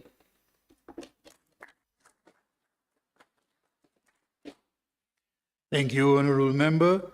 I will now call on the seconder, the Honourable Ndiweni, to present his speech in secondment of the motion.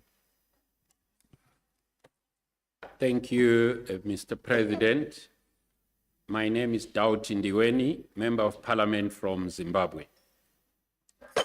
Mr. President, I support the motion that this plenary assembly do adopt the report of the joint session of the Standing Committee of the Forum to the 53rd Plenary Assembly on the theme, Open Court, Accelerating the Domestication and Implementation of the SADC Model Law on eradicating child marriage and protecting children already in marriage, and the model law on gender-based violence, close quote, which has been so ably moved by the chairperson.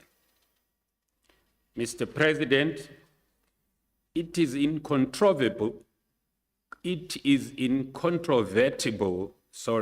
that parliamentarians play a key and critical role in positioning and promoting gender and human rights through their representative, legislative, budgetary, oversight, and public opinion shaping functions. In this regard, Mr. President, the members of the various SADC-PF standing committees and respective SADC national parliaments should be intentional in terms of positioning themselves to play their respective roles in accelerating the domestication and implementation of the SADC Model Law on GBV and child marriage, and to mobilize the political will and financial commitments that are urgently needed in order to fully supplement universal access to sexual and reproductive health rights, eradicate child marriage, prevent and address GBV, and meet the SDGs by the year 2030. Mr. President, the urgency to address GBV and child marriage is greatly felt across the region due to its socio-economic impact on our people in the SADC region. There is an even greater need for parliamentarians to work together to accelerate the domestication and implementation of the SADC model laws on eradicating child marriage and gender-based violence. Mr. President, it is critical that SADC member states domesticate these very important model laws, because without domestication and implementation, the scourges of child marriage and GBV will continue unabated and will perpetuate other factors like high maternal mortality rate, early and unintended pregnancies, poverty, and others which negatively impact on the region's development efforts. These model laws, Mr. President, are therefore not mere documents, but powerful instruments that can go a long way in shaping the development trajectory of the SADC region by safeguarding the lives and dignity of the region's women and children. Mr. President, allow me to reflect on two of the good practices towards eradicating child marriage in the SADC region, which were raised during the joint session by our highly qualified resource persons. One, the African Union launched the campaign to end child marriages in 2014 as part of its commitment under Agenda 2063. It was clear that the continent would not be a prosperous Africa or at peace with itself if its daughters and sons continued to suffer violence, die due to preventable teenage pregnancies, or die due to child marriage and femicide. In some countries, over 50% of the girls dropped out of school and experienced child marriage. It was noted that the SADC model laws were best practice, not just in the region, but they also reflected continental and global best practices. Two, the recent trend of repositioning the conversation around culture was also another best practice. The solution lay in the strategic work by traditional leaders and institutions aimed at reclaiming the positive role of African leaders and institutions aimed, sorry, that's a repeat. I'll take it again. The solution lay in the strategic work by traditional leaders and institutions aimed at reclaiming the positive role of African culture. The role of the traditional leaders has always been that of a protector and not a perpetrator, and as they are the providers of security, safety, and justice. As such, the Council of Traditional Leaders in Africa would be well placed to advise on legislation, mediation, and justice and development. Finally, Mr. President, I support the proposal that SADC member countries must accelerate the domestication and implementation of the SADC Model Law on eradicating child marriage and protecting children already in marriage, and the Model Law on gender-based violence, as they are the prime drivers of SRHR-related challenges. Mr. President, I beg to second the motion. I thank you.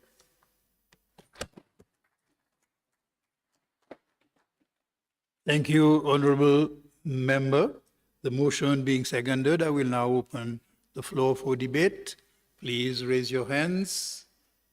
I will start with the member from Zambia.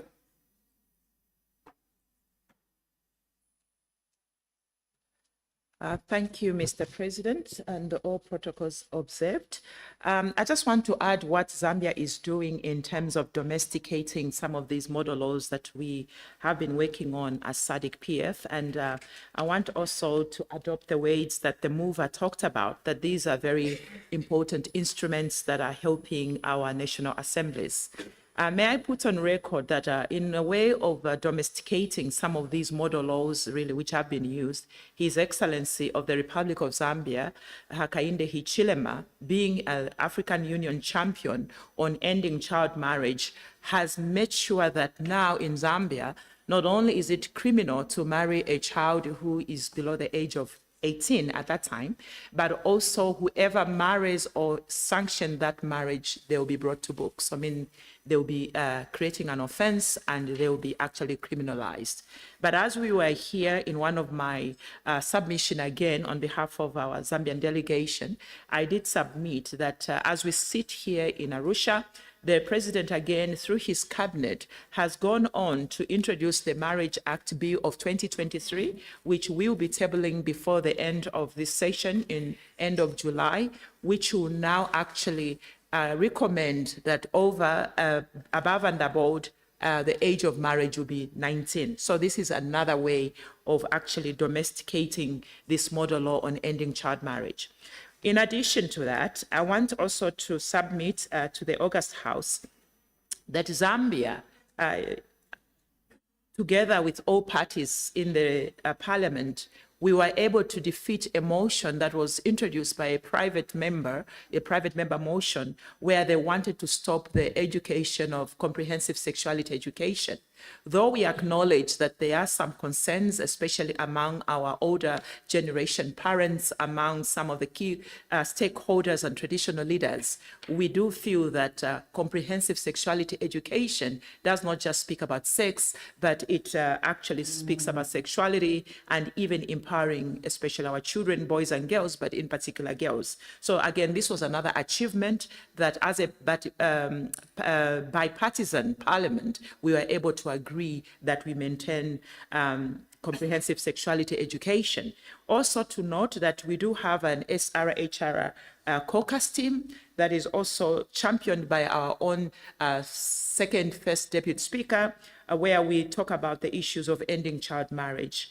And then in addition to that, I also just want to add that in Zambia, for example, there was no congruency between the customary law and those of the statutory law. And so by seeing to it that the definition of a child is actually in tandem with what is now being proposed as the age to get married being the age of 19 is a success, but also just showcasing that the president himself, who is a champion on ending child marriage, he's trying to domesticate a lot of these decisions or even the model laws that we are looking at as SADC-PF. So in all, just to say that this is something that we are progressing on, and I think Zimbabwe also has laid in this conversation. Many times we have interacted with them. It shows progress, and we know that issues of women and girls, they are developmental issues, they're economical issues, they are human issues. I submit.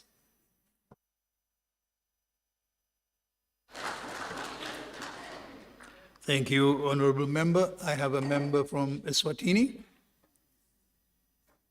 Is it from Eswatini or, I'm sorry, I cannot read this far. Member, would you please state which country? Lesotho. From Lesotho. Yes. Thank you very much. I have a member from Lesotho and then the member from Botswana. Thank you, Honorable President. My name is Makatleho Motswasili from Lesotho. Honorable President, honorable members, allow me to congratulate the mover and the seconder for ably moving the motion before this August House.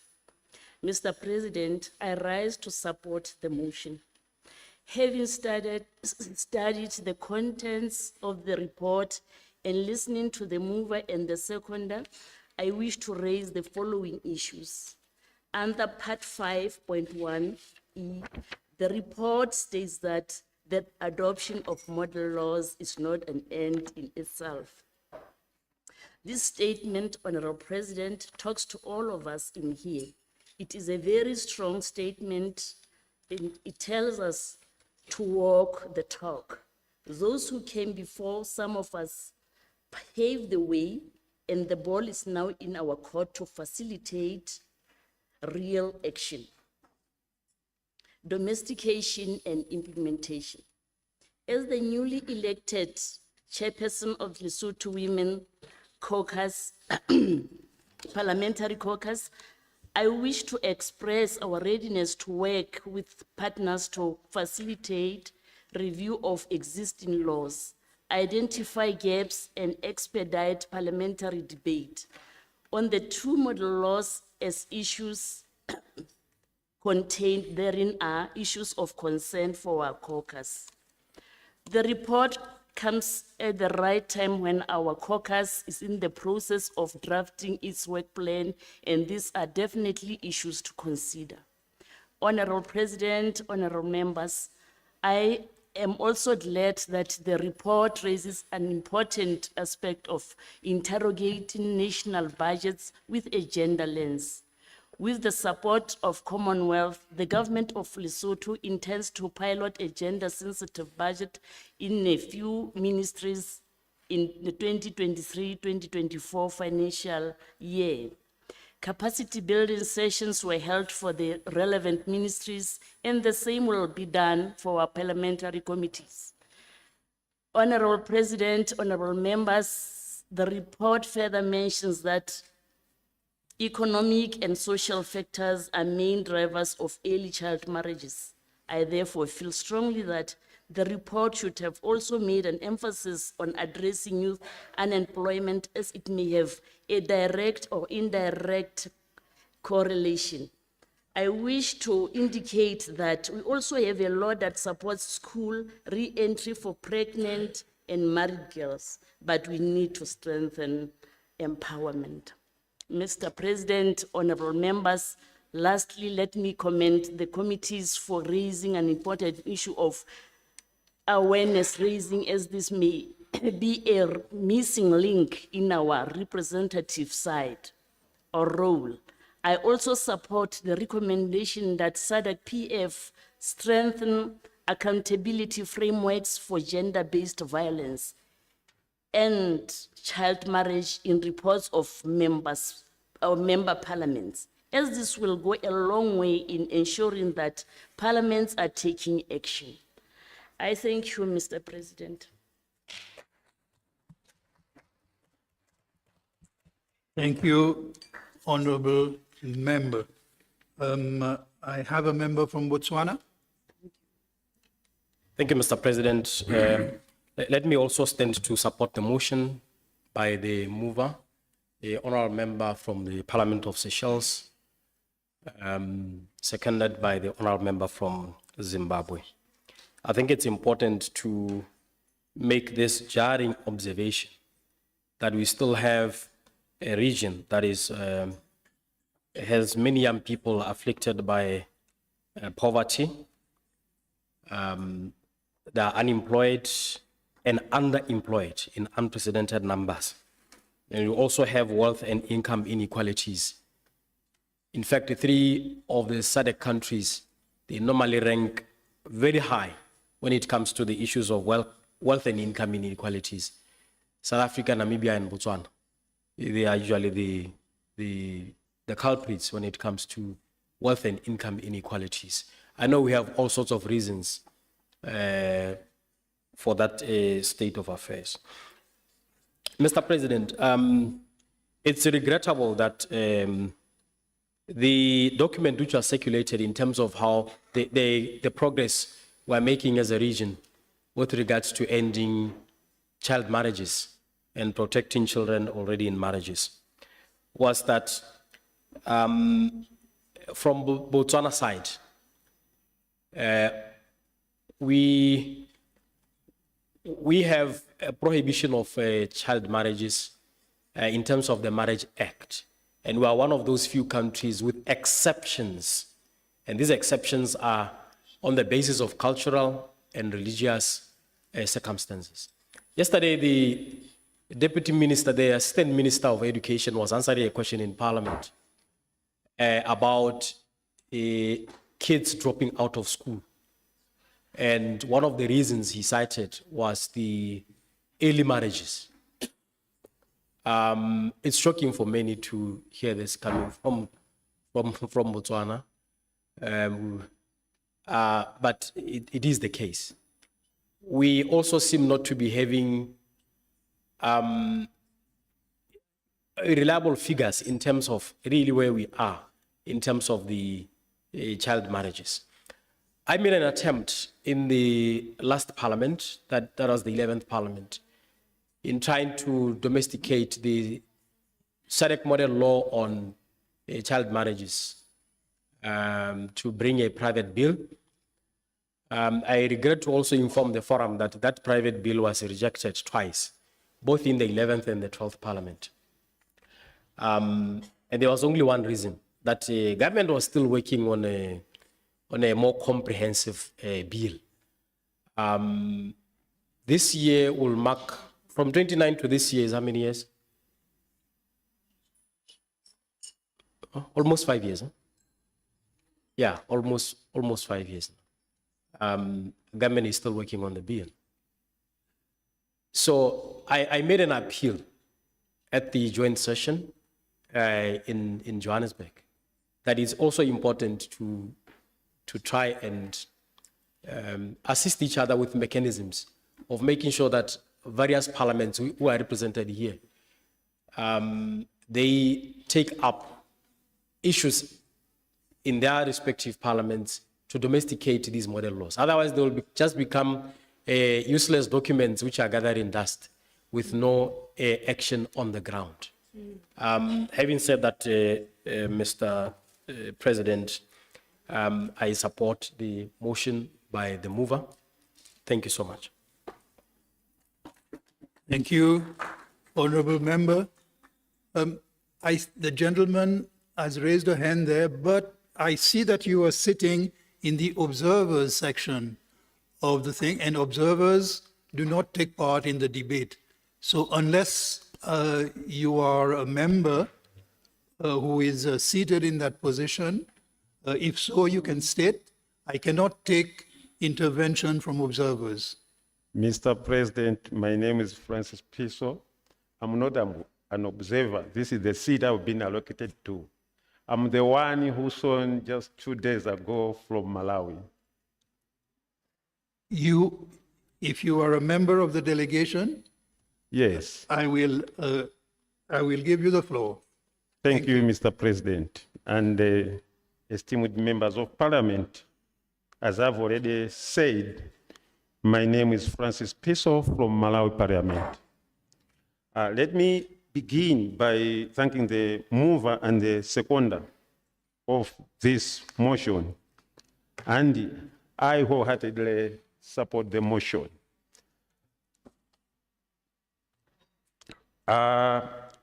For SADC to eradicate child marriages, it is important, first of all, to find out the causatives of these early marriages and the gender-based violences. You find out that this is very common in the remote rural areas where poverty is very rampant. Just like what Botswana has said, a member of parliament from Botswana has said, Mr. President, I am afraid that in enacting legislations to eradicate child marriages alone, it is not possible without touching on the issue of poverty. For example, in my country, Parliament set 18 years as age limit for one to enter into marriages. But now and again, you will find that girls are entering into marriages without attaining the age of 18, simply because they feel that by entering into marriages, they will get support from the husband. So time has come for this SADC forum countries to look into the issue of poverty.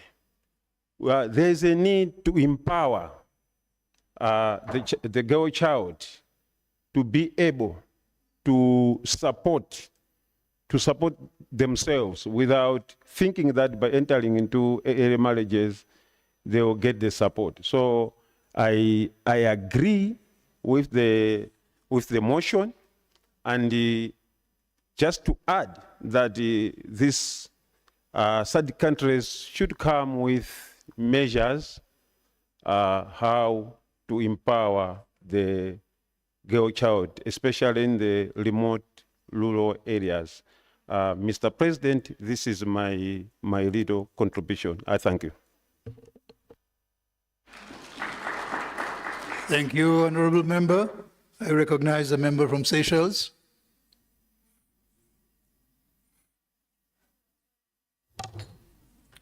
Thank you, Mr. President. I also want to join my voice in congratulating the presenter and the seconder for the presentation of this report. Mr. President, in Seychelles context, in 2018, we had a revision of the penal code. And by doing so, we do away with the child marriage. But in the Civil Status Bill, in the Civil Status Act, we still have to get it harmonized so that to put it in line with the Civil Code, because we still have to amend the Civil Status Law. And in the Seychelles context, we also welcome any law to do away with harmful practices in regards to children. Right now, we are in the discussion to bring the Sexual Offences Bill to the Parliament for ratification.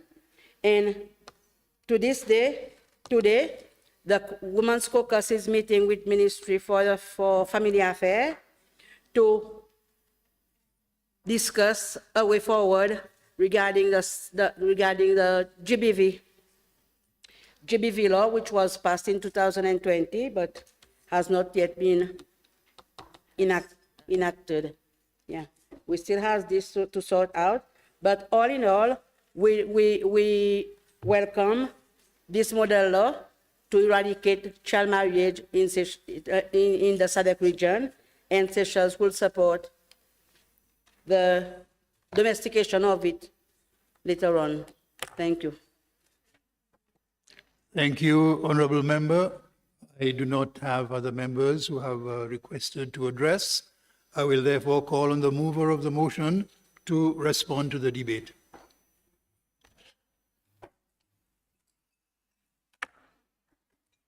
Thank you, Mr. President. I would like to thank especially Honorable Deweni, the chairperson of the DGHR committee, for seconding the motion, and at the same time for his very eloquent speech. I would also like to thank all the members who contributed to the motion, namely from Zambia, Lesotho, Botswana, Malawi, and Seychelles. You have intervened and you have contributed positively towards the motion and even shared best practices being implemented into your specific countries. Your contributions, honorable members, and showing your support to the motion have been immensely appreciated. Mr. President, just to add a few additional evidence-based information, gender-based violence remains a pressing and urgent issue within member states of the Southern African region, which were very much expressed by all members, the contributions of all members. In fact, just to echo some strong evidence of the joint meeting held at Radisson Blu early this year, by the highly qualified resource persons, they diverged and eluded that the prevalence of GBV in the region is estimated to be the second highest in the world. In Africa too, there have been reports on abuse such as intimate partner violence, sexual harassment, child marriage, female genital mutilation, domestic and sexual abuse of women and girls, which were exacerbated particularly during the lockdowns during COVID. In addition, with online learning, cases of, we have seen, online abuse, harassment, and exploitation of children have been also on the increase. Though well-documented gender-based data, like my colleague from Malawi mentioned, remains a key challenge towards the rollout of comprehensive and systematic gender-based violence and COVID-19 response recovery efforts into the African Union member states. There has been a high risk on intimate partners, rape, and other forms of sexual violence. According to a report by the SADC Gender Protocol Alliance, the prevalence of gender-based violence in the region ranges from 28% to 53% for women and 17 to 28% for men. And similarly, child marriage is a major concern in the region, with at least 6 countries in the sub-Saharan having child marriage prevalence of over 30%. Like my colleagues even mentioned, poverty and disaster remain key drivers of child marriage. Climate change, climate-related disasters, and other humanitarian emergencies could quickly worsen the situation. That was said by UNICEF, and where they predicted that the number of child bribes in Africa could double by 2050. GBV increased in the times of crisis, especially during COVID-19. It really impacted on the women and girls. During the COVID-19 pandemic, the data on GBV showed that sharp increase in violence against women and girls due to the disruption of the programs. For example, Mr. President, the UNFPA's estimate shows an additional 13 million child marriage will take place between 2020 and 2030. This is too much globally as a result of COVID-19. And according to WHO, the global estimates 2021, sub-Saharan Africa has the second highest 33% prevalence rates of physical and or sexual intimate partner violence among other married partnered women aged 15 to 19. This evidence shows that there is a great need for all SADC member states to now fervently review laws on child marriage and GBV to ensure compliance with regional international human rights standards on which the SADC model laws are based. Therefore, Mr. President, I beg to move that this plenary assembly do adopt the report of the joint sitting of the SADC-PF standing committees and Regional Women's Parliamentary Caucus on accelerating the domestication and implementation of SADC Model Law on eradicating child marriage and protecting children already in marriage, and the Model Law on gender-based violence. I beg to move, Mr. President, and thank you. Thank you. After the response, I now put the question that the report of the joint meeting of the standing committees and RWPC on accelerating the domestication and implementation of SADC model laws on child marriage and gender-based violence good practices, challenges, and the way forward be adopted. Are there any objections? There being no objections, the report of the joint meeting of the standing committees and RWPC on accelerating the domestication and implementation of SADC model laws on child marriage and gender-based violence, good practices, challenges, and way forward is duly adopted. Thank you.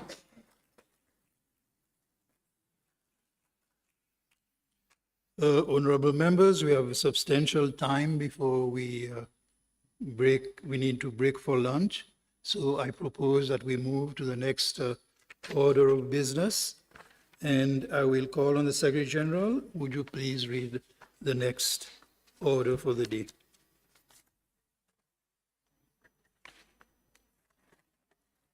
Motion on a matter of urgency and regional importance. Motion for the SADC-PF to support the candidature of Honorable Dr. Tulia Ackson, Speaker of the Parliament of the United Republic of Tanzania, for the position of IPU President. Thank you, Secretary General. Before we proceed on the motion, I would like to address the Assembly on rules of procedure. I would like to state that under Article 6, F, and G of the Constitution, which specifically relates to the forum being a platform for discussion of issues of regional interest and the need to promote cooperation with other parliamentary organizations, that the matter before us, I believe, does fall under that objective of the forum. I also, in consultation of the Constitution and the rules, I am certain that any member may bring a motion to the Assembly for consideration. I note that the admissibility under Rule 27 of the Rules of Procedure only provides that a motion is rendered inadmissible in specific circumstances if it contains derogatory, disrespectful, offensive, and unbecoming references to a head of state, a government, assembly, or its members, or to the president. I therefore believe that this motion does not contain any such elements and that I cannot rule it as inadmissible under Rule 27. I will also address the article on notice of motion, which generally calls for a motion to accept that this can be waived in the matter of urgency and regional interest by the president of the forum. Now, I believe that it would be unfair to the member to use that rule to deny the member the opportunity of bringing his motion. I think if I did that, it would only be an undue restriction on the right of members to bring motion. Finally, on the issue of how the motion may be concluded, I would say that the rule of the SADC-PF is that motions should aim for consensus. However, under Rule 20 of the Constitution, which addresses decisions, it says that decisions shall be arrived at by consensus, and the event of failure to reach consensus by a simple majority of members present and voting, provided that each member shall be entitled to one vote. So this is the rule that I am relying on to proceed with the motion. I hope this clarifies some of the points in relation to rules of procedure. With this, I will call on the Honorable Darren Bergman, MP from South Africa, to move the motion. Chair, thank you very much. There was indeed a question this morning that suggested on what rule we made this. And as you've stated, 26.4 prescribes us to use that rule. And with regards to the precedent, there's a precedent that states that in submitting such a motion, we have to make it subjective and we have to give an action. It was never our intention to make it subjective, and it was never our intention to make it an action. So for anyone that would see the original motion and compare it to what was the final motion, I think you would understand that the intention has always been respect for all candidates, respect in this debate, and to come out with unity and to come out with consensus. And again, reiterates that this is about playing the ball and not the player. I would therefore like to move a notice of motion on a matter of urgency and regional importance, a motion to support the candidature of Ms. Tulia Axon for the presidency of the Inter-Parliamentary Union. Can I motivate? I will call for the seconder of the motion.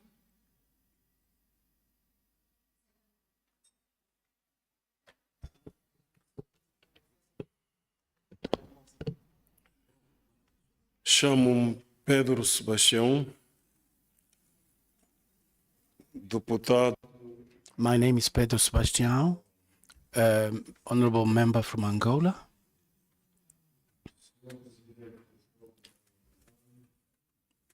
Honorable President of the SADC Parliamentary Forum, honorable speakers of the National Parliament, and heads of delegations, will be brief in this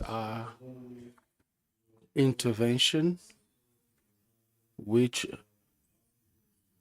is the supporting the motion. Muito obrigado, Sr. Presidente. Thank you, Chair. We will second the motion that has been moved by South Africa. Honorable member. Honorable members, I have received an amendment to this motion, and according to my consideration of the rules, an amendment can be moved at any time that the motion is under consideration. The amendment has been duly submitted in writing and circulated to members, so I will take the amendment now because I need to rule on it, and therefore we will take it before we proceed on the presentation of the motion. The amendment is in the name of the member from South Africa. It's from Zimbabwe, rather, Mr. President. From Zimbabwe. Yes, thank you very much. I correct. The amendment is in the name of the member from Zimbabwe. I would like the member to just state the amendment for clarity to the Assembly. Mr. President, the amendment which I duly propose is in terms of Rule 32(3) of the Rules of Procedure, to propose an amendment to the motion which reads, motion for SADC-PF to support the candidature of Honorable Dr. Tulia Ackson, Speaker of the Parliament of Tanzania, for the position of IPU President.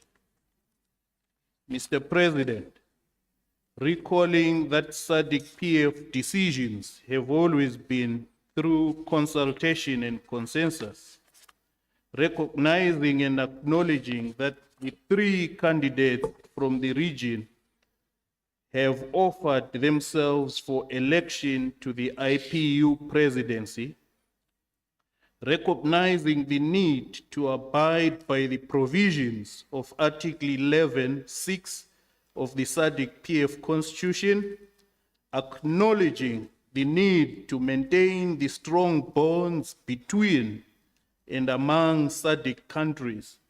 Now, therefore, resolve that extensive consultations be held between now and the IPU Africa Geopolitical Group meeting to be held in Angola in October 2023 on the possibility of reaching a consensus on one candidate for the SADC region and Africa in terms of Article 11.6 of the SADC-PF Constitution. I so submit, Mr. President. Thank you, Honorable Member. Once again, upon consideration of the rules of procedure, I will need to rule on the amendment, and I find that under Rule 32, bracket 5, which states, an amendment shall not be permitted if, in the opinion of the President, it substantially alters the principle of the motion proposed. In this case, I find or remember that the amendment does alter the principle of the motion, and I cannot accept the amendment. I will now ask the mover of the motion to proceed with presenting his motion. Thank you, Chairperson. Recalling Rule 26.4 of the Rule of Procedure regarding the tabling of motions and the matters of urgency and regional importance, recognizing that all member parliaments of the SADC-PF are also members of the Interparliamentary Union and therefore belong to the SADC group, whose mandate includes consulting on agenda items under consideration at the RPU assemblies for purposes of ensuring that regional consensus is reached. Cognizant of the urgent need for consensus by the SADC group regarding the candidacy for the Interparliamentary Union President for the period 2023 to 2026, noting that the presidential candidates thus far are from the African Geopolitical Group, and we list all 4 candidates, recognizes the prestige of the position of President of the Interparliamentary Union, and therefore the need for a concerted and unified campaign to garner support for Ms. Dr. Akson's candidature, reiterating the need for Interparliamentary Union membership to elect a president that will uphold its objectives and vision. Now therefore resolve to, in accordance with the SADC-PF Rules of Procedure, agree to the candidature of Dr. Tulia Akson as the SADC-PF preferred candidate for the Interparliamentary Union President. Number 2, that the SADC-PF establish a 6-person campaign group reflective of the diversity of the membership of the forum to lead and campaign other bodies and geopolitical groups in support of Dr. Akson's candidacy for the President of the Interparliamentary Union, and that the costs of this campaign shall be covered by the SADC-PF member parliaments. Now, Chairperson, as I've said a few times now, yesterday when I brought this up, I believed that there were 4 candidates, and I said that the 3 candidates that I've worked with in CPA and RPU, I would be proud, a proud African, to have any one of those candidates represent us. It is indeed a sad occasion today that we have to bring a motion that is pointed, when I believe that we could have, that our rules should allow for a unified motion that would have allowed us to just have a discussion, a dialogue as to who we want as our candidates, why we want them as our candidates, and then reach a consensus within this room. Unfortunately, the rules and a precedent has been set in the last discussion around the RPU president. And we would be deceiving ourselves if we didn't stick to that principle. And the principle was, of course, the use of, you would need an action and a subject. Now, South Africa, how did South Africa arrive at their subject was the question from Malawi. South Africa proposed the candidates, you will recall, in Seychelles. So that was not hard. We want to keep this a positive motion. We want to make this about the ball again and about principle. But in answering the question, I need to say that how we got to naming the person and trying to get to a resolution was we were the ones that had indeed nominated Dr. Akson. Secondly, we have to look at the countries that are geared now to represent us. And this would have been in consultation yesterday. I would have raised this as an issue. I would have said, we've been to Malawi, we've been now to Tanzania. So we do have an understanding of what the countries can produce in what little time they can produce. And I think one of the factors that we have to have at the back of our minds is if we to have an international delegation be hosted by our countries, what will they be coming to? And how will they be hosted? And I think we have to be honest with ourselves in what we can provide. We then looked at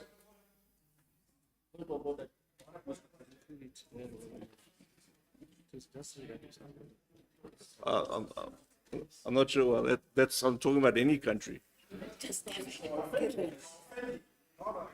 I will take the point of order from Malawi.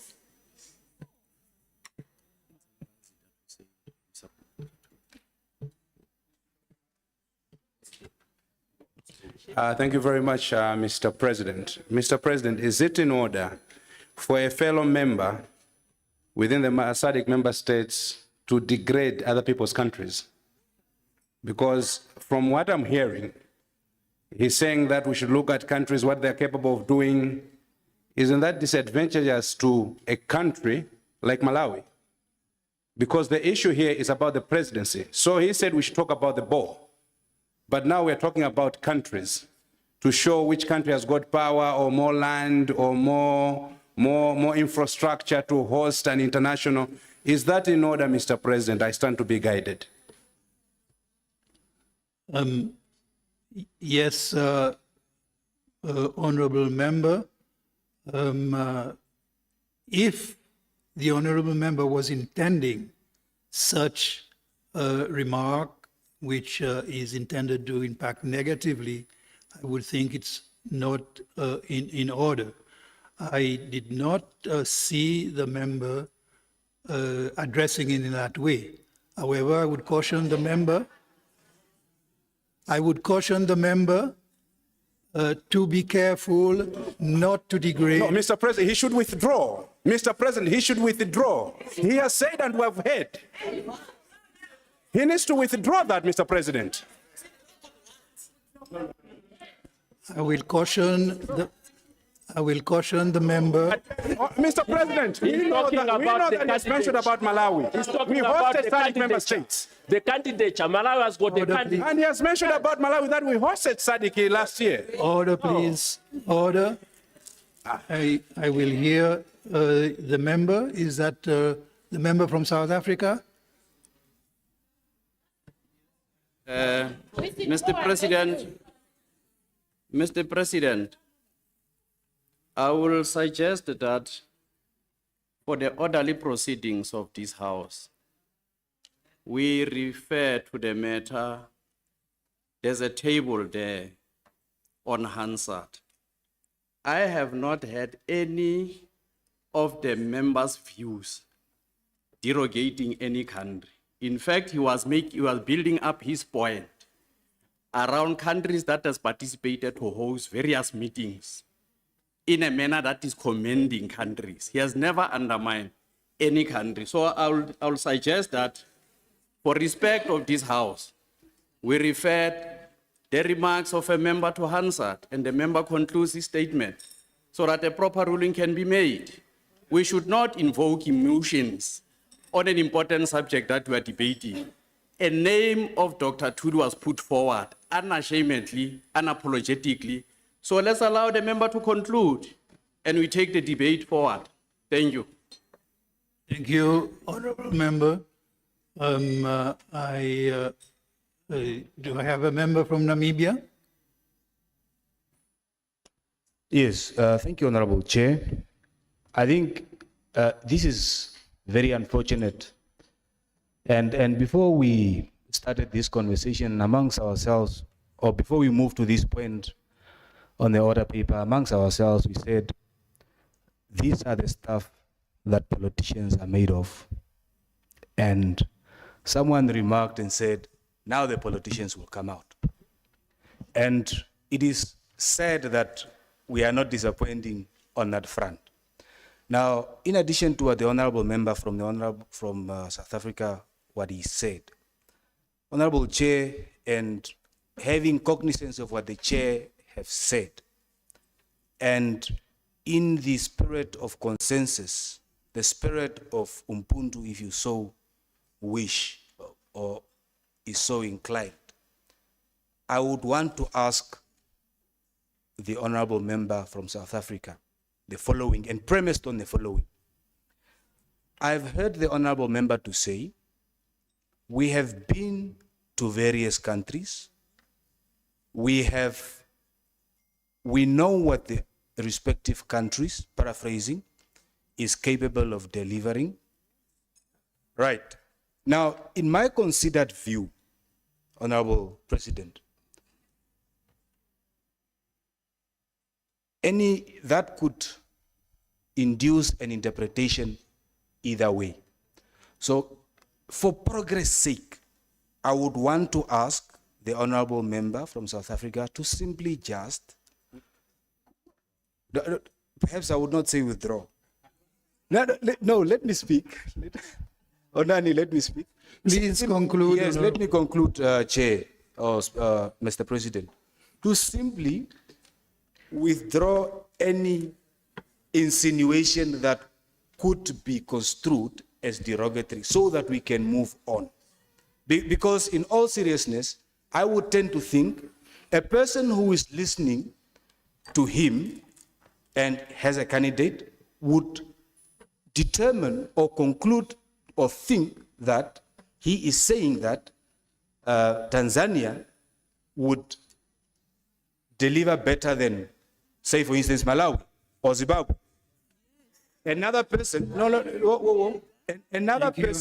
another person who is neutral would simply say he is mooting a reason as to why that particular candidate should be supported.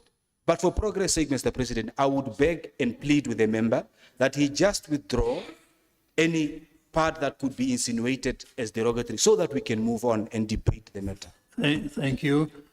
I will rule on the points raised in the point of order. In my opinion, the presenter of the motion had not reached any point where he was degrading the country. And I will note that at the outset, he said that he had equal respect for all candidates that had been so named in the motion. In that case, I will be satisfied if the member is just careful that in his conclusion of the remark, in his proceedings on the remark, that he makes no derogatory statement on any member country. Thank you. The presenter of the motion will proceed with his presentation based on my ruling. Chair, thank you very much. And as I've been on record many times to say that Malawi was a great host and Catherine O'Hara, a great friend of mine, and the Speaker of the House was a formidable host, and we really enjoyed our time in Malawi. I'm not sure if we're going to have emotions on every paragraph. If we're going to have emotions on every paragraph, I'm not going to be able to get through the. I'm not going to be able to get through the motion, and we're going to be sitting here till tonight. So Let us listen to the point with our ears. Please proceed, Honorable. Yeah, please, let's listen with our ears and not our mouths. Number 3, with the countries that already hold international positions, we look at the countries now, and Zimbabwe is currently the proud holder of the presidency of PAP. Malawi is the proud holder of the position in CPA. How many positions do we know is available at present in the RPU? Maybe there's more than one position that we can lobby other candidates within Africa that there's other positions for. There's also within the rules of the RPU, and we must be careful of this rule that I see, that says that a politician must be sure that they are still going to be a politician for the next 3 years. So unfortunately or fortunately, whatever the case may be, one would have to look at their country and say, what are the prospects of an election taking place within their country, and what are the prospects of their return? Of course, what we're looking at positively as well is gender parity. And of course, you never want to just bring in gender as a debate because you want this to be chosen on merit. But when we're talking, most of what we have said in SADC, this parliamentary forum has been around gender, has been about how we're empowering the youth, how we're empowering gender. We must walk the walk and not just talk the talk. And for me, when it comes to what SADC needs to increase its trade, it needs to increase its tourism, and we need to lobby for the lifting of sanctions to some of our countries. So for me, it's who is best placed to bring that to SADC? Which candidate is best placed to do all of that? And that's why I believe that in this motion that we were forced to bring into that. On a point of order. I will recognize the speaker from Zimbabwe. Thank you very much, Your Excellency, President. Reference to some country holding some international presidency. I would want this august house to know that Malawi has been Deputy Secretary General of the Commonwealth. And Tanzania approached Malawi, persuading the Deputy Secretary General of the Commonwealth not to contest for the position of the Secretary General of the Commonwealth. And Malawi, in all humility, agreed so that Tanzania would take the Secretary Generalship of the Commonwealth through its former foreign minister. And that is a fact. So if you start comparing now, then Tanzania will have... Honorable Speaker, may I? Can I finish? No, point of order. Honorable Speaker, please, I do not believe this is a point of order. I believe it is a point of debate. It is a point in debate. Yes. And I would very much respect your right Yes. to bring to this point in debate, but I do not see how it is a point of order.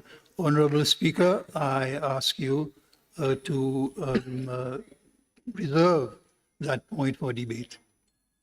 Thank you, Mr. President. I shall debate accordingly. Thank you.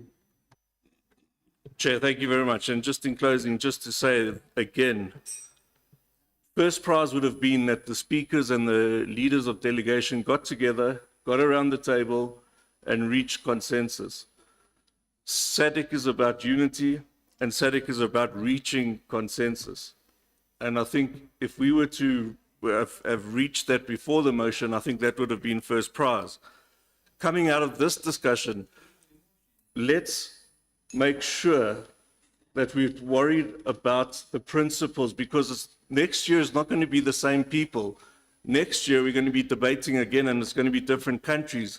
And then the people that were emotional this year might not be emotional next year. They might be the ones that are now lobbying. So we need to be careful that we make sure that we are setting in tune the principles of the matter. So what I ask for in today's debate, Chair, is let us do what's right for SADC and not what's right for the individual. Thank you very much.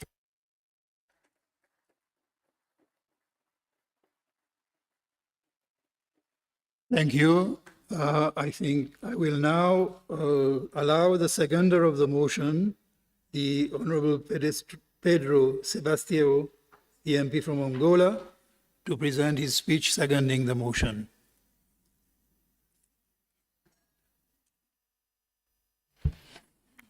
Muito obrigado, Sr. Presidente. Thank you, President of the SADC Parliamentary Forum, honorable speakers of national parliaments and heads of delegation. We are going to be brief in this submission, which is to support the motion moved by South Africa. I'm referring to the motion by South Africa respecting strictly everything that we got in writing and that we've got here. The motion, our region, one of the most vibrant of this continent,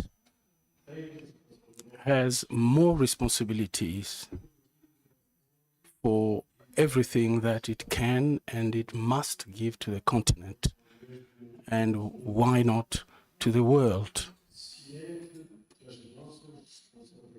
Aware of our responsibility as members of this organization and concerned with the emergence of 3 candidates whose profile for everybody and especially to the forum, we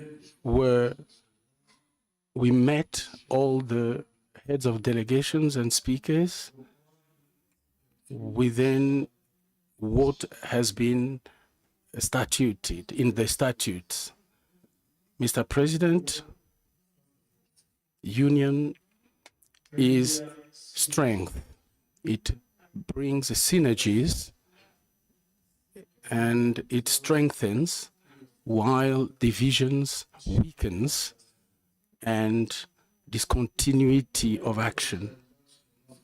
Looking at the candidates of our region, any one of them with a brilliant and enviable curriculum and with experience in these, because they are in equality of circumstances, we thought that we should field only one candidate by consensus. Consensus, Mr. President, doesn't mean unanimity, because even unanimity doesn't mean absence of divergent viewpoints in some aspects. This issue cannot divide us. Its treatment should strengthen us even once more, Mr. President. Once we've seen all the presumptions, legal and statutory presumptions, and after dealing in earnest with everything, with each delegation, but this is exactly what democracy is about. We shouldn't be trying 12 hours at 17 hours, because we will not find it. And time is because history doesn't forgive those who come late. And if we try to see putting off is not taking a decision, or taking a wrong decision is bad, but not deciding is even worse. For all this, and respecting all the candidates, and we second the motion. Thank you.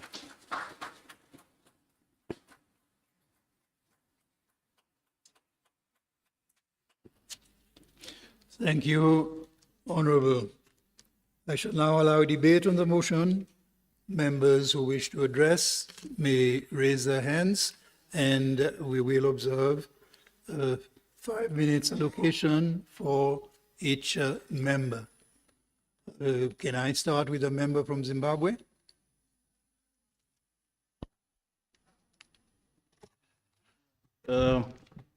Thank you, Honorable President. Please allow me to state at the very outset that as Zimbabwe, if we had an opportunity to choose our neighbors, we will choose all of you again.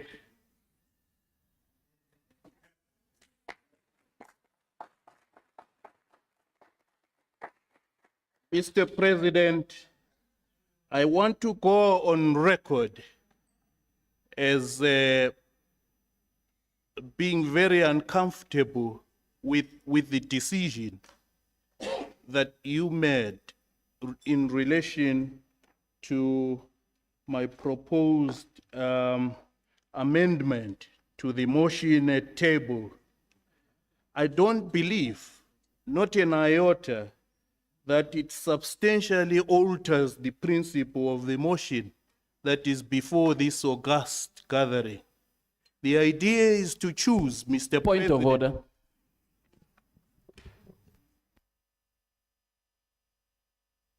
Thank you. Do I have the member from Zambia? Thank you, Mr. President. My point of order is very straightforward. I just want to find out, the honorable member on the floor is questioning the ruling of the chair. Is he in order to question the judgment of the chair? Thank you.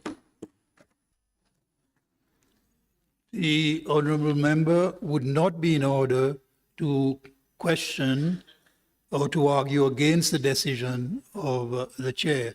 However, the honorable member may be entitled to argue that his motion was justified, in which case I will allow that to be done in the debate. Thank you. I appreciate that, Mr. President. Mr. President, it is my fervent belief that the motion before us comes via unsanitary means. I believe, with respect to Rule 27(1), it is an absolute and deliberate erosion of that rule. Why do I argue in this way, Mr. President? In our view, we have been disrespected. We proposed, as was articulated yesterday, 3 names for this House to consider for the presidency. However, surreptitiously,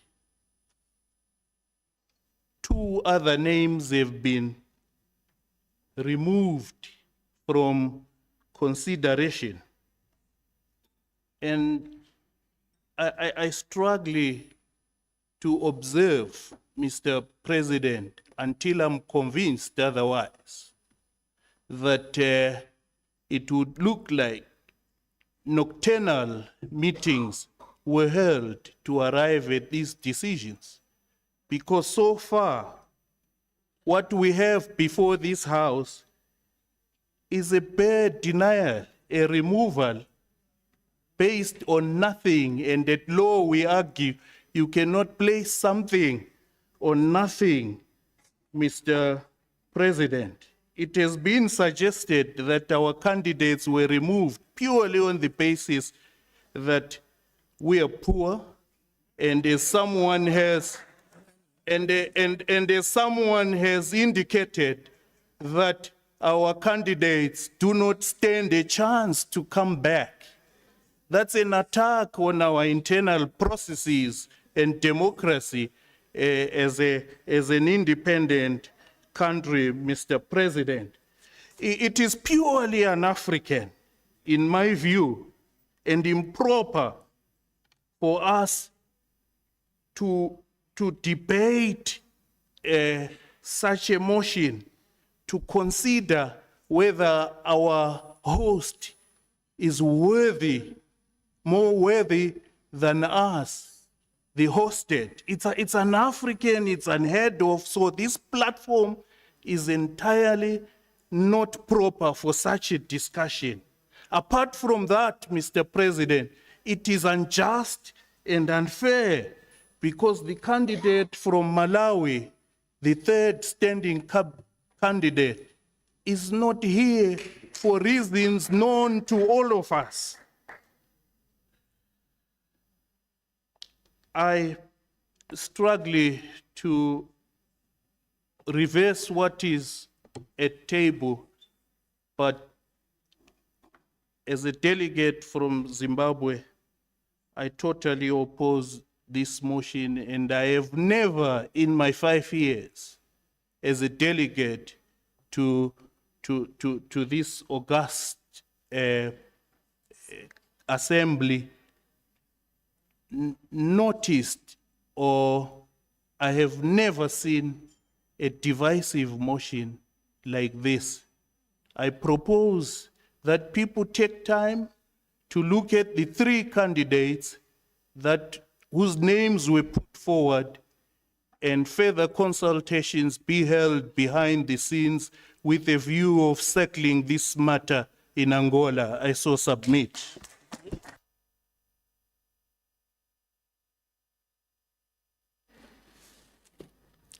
Thank you, Honorable Member. I have a member from Namibia. Thank you, Honorable Chair.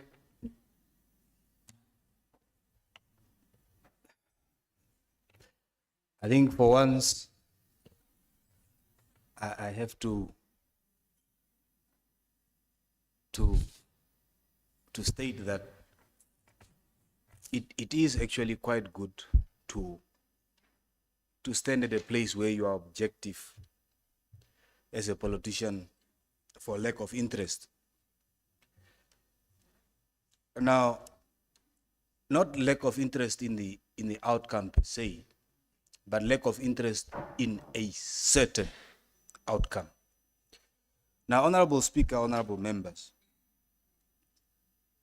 I'm inclined to want to agree with the Honorable Member from Zimbabwe without the emotion, in the following sense. If we are talking about choosing a specific member, choosing or electing, because that's essentially what it is, then it boils down to making a choice, a democratic choice. Now, if we are leaders that want to champion democratic choices, then surely we should also want to champion informed choices. Now, the mover of the motion have said that we know the capabilities of the respective countries. I assume because we have names, he also by default is saying we know the respective capabilities of the different candidates, because eventually we now have individuals to fill the position as it is being mooted. Hence, to why one saying that if the plenary, if SADC is being afforded an opportunity to choose, it must be an informed choice. And with that in mind, one is inclined to think that actually, shouldn't these candidates then have mooted their candidature to the forum? That's one. Individually, stood here in front of us, given a chance to moot why they are best placed as individuals, why their countries are best placed to get the backing of SADC. I respectfully would ask the members that I'm hearing now that the honorable member from Malawi is not here,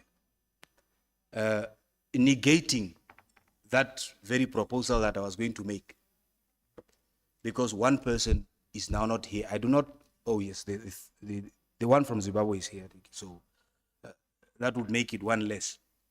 Be that as it may, Honorable President, honorable members, I do believe that consensus is important.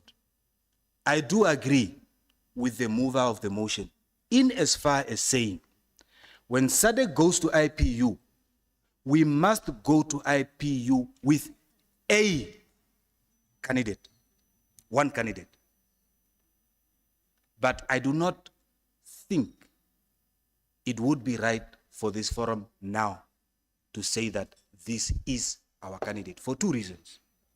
For lack of informed decision, as I've indicated earlier. But secondly, I want to border on talking about locus. I want to border on saying, but who then, or what, to what extent does this forum dictate the single candidature? Are we prescriptive? Can we make recommendations? The reason why one is saying that is because we don't all sit on IPU. But my understanding is that all our presiding officers do sit there. So to that end, I think the voice of SADC-PF should count and does count. I think we are entitled to advise our presiding officers who then goes to IPU. But to what extent should our advice go? My respectful view and humble view would be that SADC-PF should go as far as saying our presiding officers must go to IPU with a single candidate, not two, not three. So they, amongst our countries, should choose who the candidate is that we are going to back. Because even if today we stand here and say that we pass the motion as is, and Malawi says, we have raised our objection, we've been treated unfairly, therefore we are not going to support division. Zimbabwe says the same thing, division. So as a forum, my respectful request would be to avoid division. For those who are on IPU, our respective caucuses, our respective leaders, to go and choose. If there is going to be an election, then that election of that particular candidate happens at that level after the respective candidates, the respective countries have mooted with one another, after the respective countries have lobbied one another, and an agreement or an election happens at that point. If this forum here chooses that, with the emotions that we have seen and the uproar that have that almost commenced at the beginning of this very conversation, I really think we are risking ourselves to either alienating some members, which of course is inevitable in elections, but to a fracture that we might never heal, to a forum that we really want to become a substantive body with teeth on an issue that in the first place I'm questioning our locus. So, Honorable Speaker, Honorable Chair, in a nutshell, or President, I beg your pardon, in a nutshell. Please conclude, Honorable. Yes. What I'm saying is, let us direct that SADC go with one candidate, and that direction should go to our heads of delegation, and that work of who that particular candidate is should be at that level and not at the forum level. Thank you very much. Thank you, Honorable. I have a second member from Zimbabwe. Honorable member. Thank you, Honorable President. Let me begin by thanking the Honorable member from South Africa who has moved this motion and is seconder. Honorable President, you may have to forgive me. I'm at pains as I deliberate on this motion. Mr. President, I don't want to believe or think that you'd want to go down in history as one who has presided over a motion that might divide the region and this SADC Parliamentary Forum by this particular motion which is on the floor. Honorable President, the mover of the motion, the Honorable from South Africa, mentioned that SADC is about unity. And the last 2 days, the motions that have been on the floor, we have been talking about solidarity and unity. And I want the mover of the motion to reflect on whether this motion divides or unites the region and the delegates who are in this room. Yes, we may be minority in terms of the clips and ululation in terms of deliberations, but I want all the members to reflect on whether this motion tends to divide us or unify us. You cannot bastardize your own brother and other countries through a motion which is divisive as the one that is on the floor. Why do I say so, Honorable President? Yes, we know we are poor. We know, yes, we do not have money as Zimbabwe, but we remain proud Zimbabweans and the proud delegates of the SADC. We remain so proud to be members of the SADC Parliamentary Forum.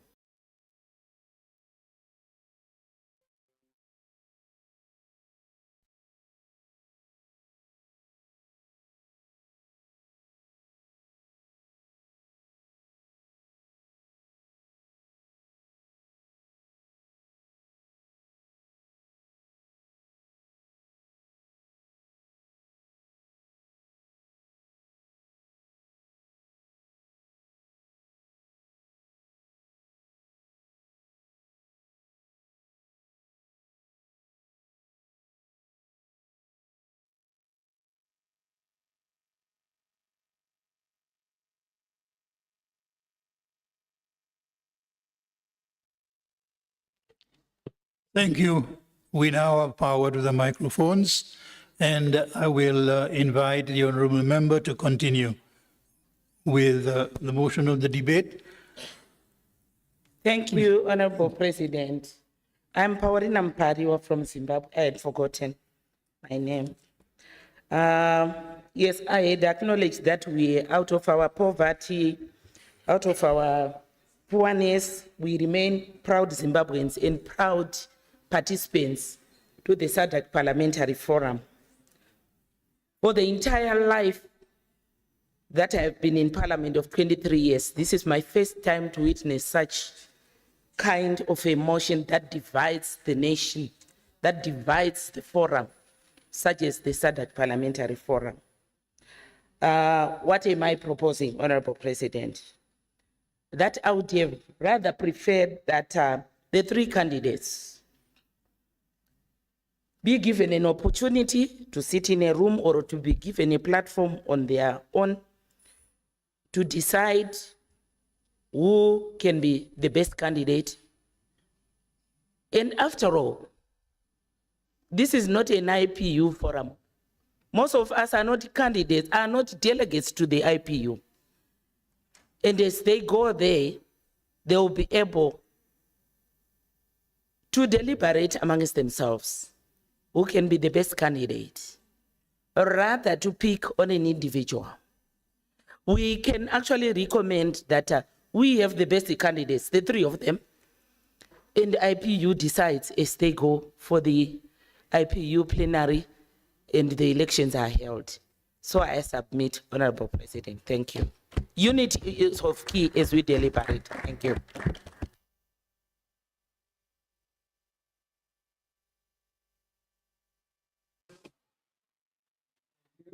Obrigado. Portanto, tenho um membro da África do Sul.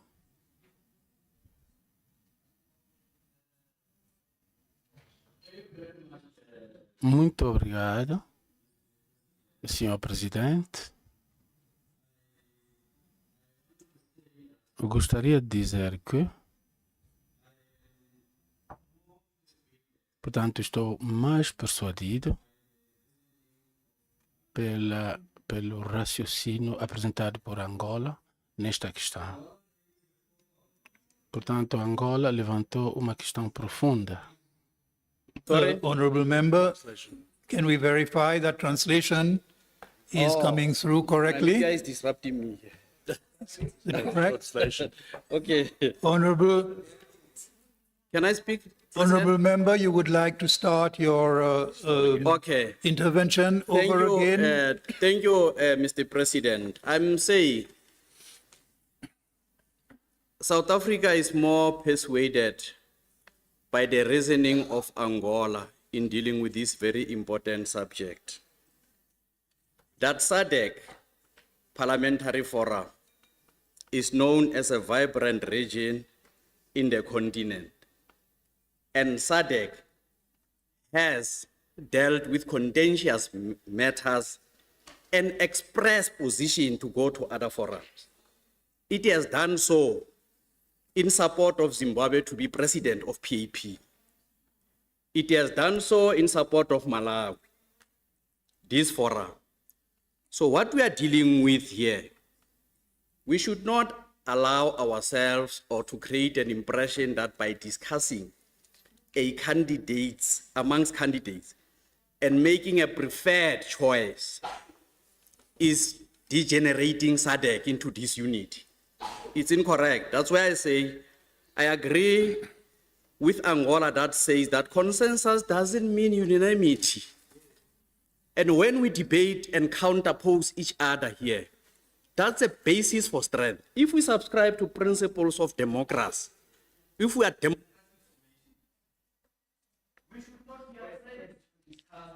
One moment, honorable member. Do we have a difficulty with interpretation? Please try again, honorable member. I'm saying, Mr. President, that this forum, the vibrancy of a region emerges out of number of issues that this region has had to debate and to make position. This not in no way, this is imposed to members. If we subscribe to the principle of democracy, this is a motion presented to the House. It must be dealt with on its merit or demerit. None of us here are questioning the correctness of debating this matter. But what do you do since we are here? Speakers informally drink tea together there. They have had to discuss this matter. There is no consensus there. But there's nothing like Speakers Forum because the matter was introduced to executive. And it's a continuation of the discussion without suppressing anyone. Yesterday, advocate introduced that there are 4 candidates. None amongst us questioned. And we accepted that as a treatment of truth. But today we are proposing as a country that our preferred candidate is Tanzania. Not based on charitable exercise, on the basis of principle, on the basis of her capacity to can play a meaningful role in geopolitics. We got no doubt that that has got capacity to do so. And also, there was no denigration of any country. We don't rule a member on what you infer. We should not create that impression, or his or her own remarks, but what they said. And I think that on that basis, we have ruled. And I must say, let me say, President, I respect other candidates here. They've got impeccable credentials. In fact, amongst them here, Advocate Mudenda, he's amongst the longest serving. We do agree, but you should not create an impression that we've got a crisis of leadership in our region. We should not put ourselves in a corner and deprive ourselves an important moment of intervention. Others with such experience carries an obligation to nurture others into the future. So we are not stagnant. So we should be able to agree with this position. And I really hold, South Africa holds that view, not in an arrogant manner, but in a manner that appreciates that there are different forums in our region. And many around the continent must play the responsibility. So move, President. Thanks.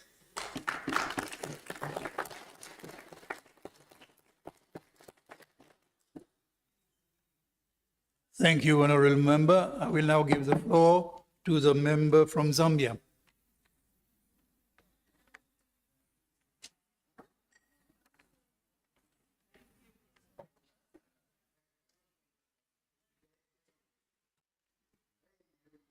Okay. Thank you, Mr. President, for giving me this important opportunity to add a voice to the motion on the floor. Mr. President, let me, on the onset, declare my newness to the committee of the executive, the EXCO committee. I think I had my induction in Namibia on the orientation as we are all coming into office, and then we were followed up by a meeting in Seychelles.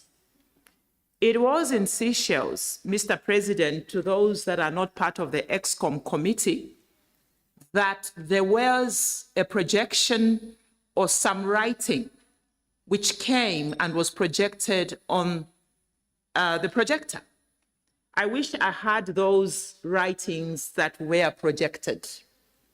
And in that meeting of the EXCO, which was held in Seychelles, there was a paragraph, I don't know if it can be brought somehow, that clearly was, in my understanding, indicating that SADC-PF, whether that is through the executive or however that happened, they had come up with the name of Right Honorable Tulia Ackson. Those who were there, you can correct me, but it was very active in actually tweaking the language or adding, which we all know that he's one of those people that we admire and respect, and the institutional memory he brings to SADC. So in our view, some of us who were there, we were given an impression that the candidacy of IPU, therefore, in the SADC region, remained between Malawi and Tanzania. Okay? That was the status quo, at least from my understanding at that point. Then there was the issue that they had a time frame that they needed to campaign. Again, I stand to be corrected, and I'm sure Secretariat, you do have notes to this, that then a decision will be made when we meet in Tanzania at this plenary assembly. And the Speaker of Zambia, who's seated right here, again, I stand to be corrected, Madam Speaker, you are vocal about why Zambia was putting its weight towards Right Honorable of Tanzania, Honorable Ackson Tulia. So, to my surprise and to many of us who were in that meeting, not to discredit anyone from running as a candidate, we ended up with 3 names. And Zimbabwe, which was actually very proactive in ensuring that the democratic space of Malawi is also accommodated, had now joined the candidature.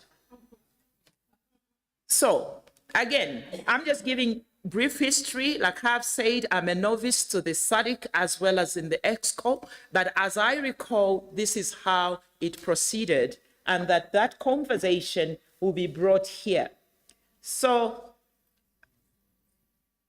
as we came to Tanzania, I was of the understanding in the spirit of SADC that we would be coming here, whether all of us or EXCO or maybe everyone from the 15 member states, to have now to come and conclude on who become the one candidate that we support so that you can meet West Africa. Because you're not the only ones, or we are not the only ones.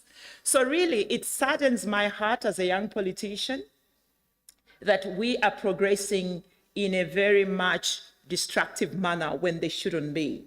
In any election, there should be one candidate. There can only be one person to sit on this seat, as we like to say in Zambia.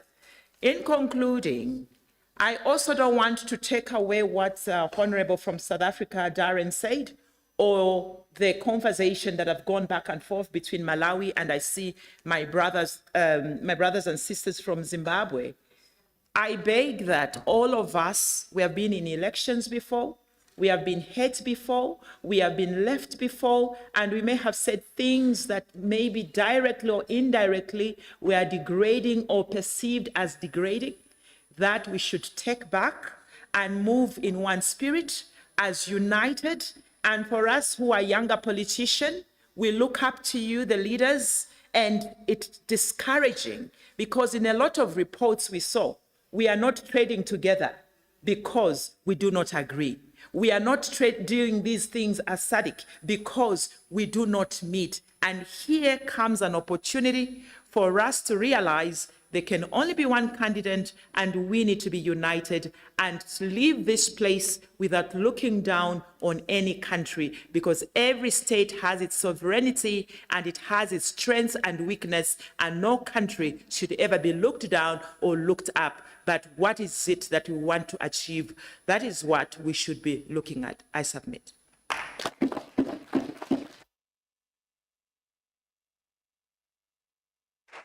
Thank you, Honourable Member. I have the member from Namibia.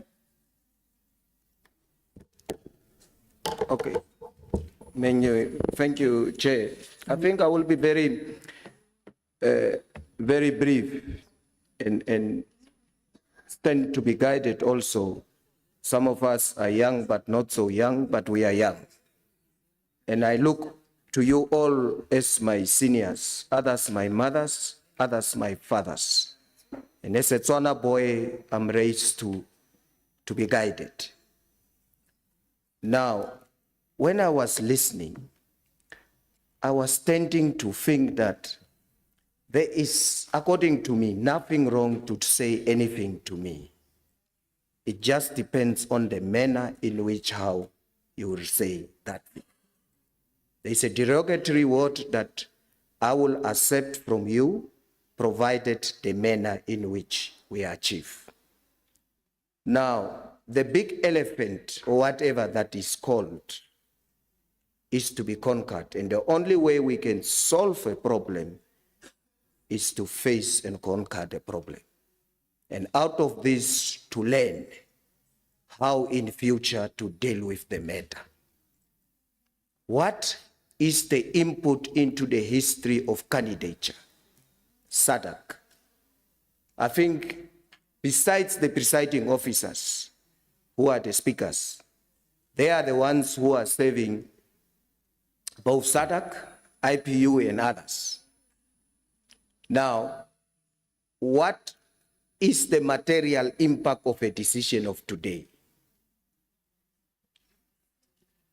Even the IPU ultimate goal will be solved by elections.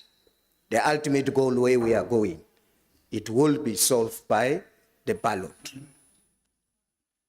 Does it stop a candidature of a person at SADC? I think we all know the answer, no. But does it have an advantage as a bloc to speak in unison? I think yes. That's why we are trying to build these things. And sometimes we must try to listen to ourselves. We are struggling with a 15% trade amongst each other, 15%. Yet we are so aggressive on an IPU candidature of, I think, 3 years. But on matters that have substantial interest in having a direct impact on the living of those we claim to represent, we have got a lock-slow approach. Now, as I said, I took the floor just to say that I think Angola has also said it. An outcome does not necessarily say there was uniformity in the decision. It has never been and it shall never be. But what matters is for the Secretariat, as a learning, please provide this as input. Because the only moment we become, don't want to use the S word, but if we don't learn from our experience. And history has guided us to say, we live forward for every day, but life is only better understood looking backwards. You can only connect the dots looking backwards. Now let's this predicament, and I was also privy to certain information. I like my sister from Zambia who put the things on record. I think there comes a time, in as much as they say politics is not about the truth, but there come times that we need to be truthful, not only to the next person, but to yourself. It's the only way that you liberate your soul the day after tomorrow.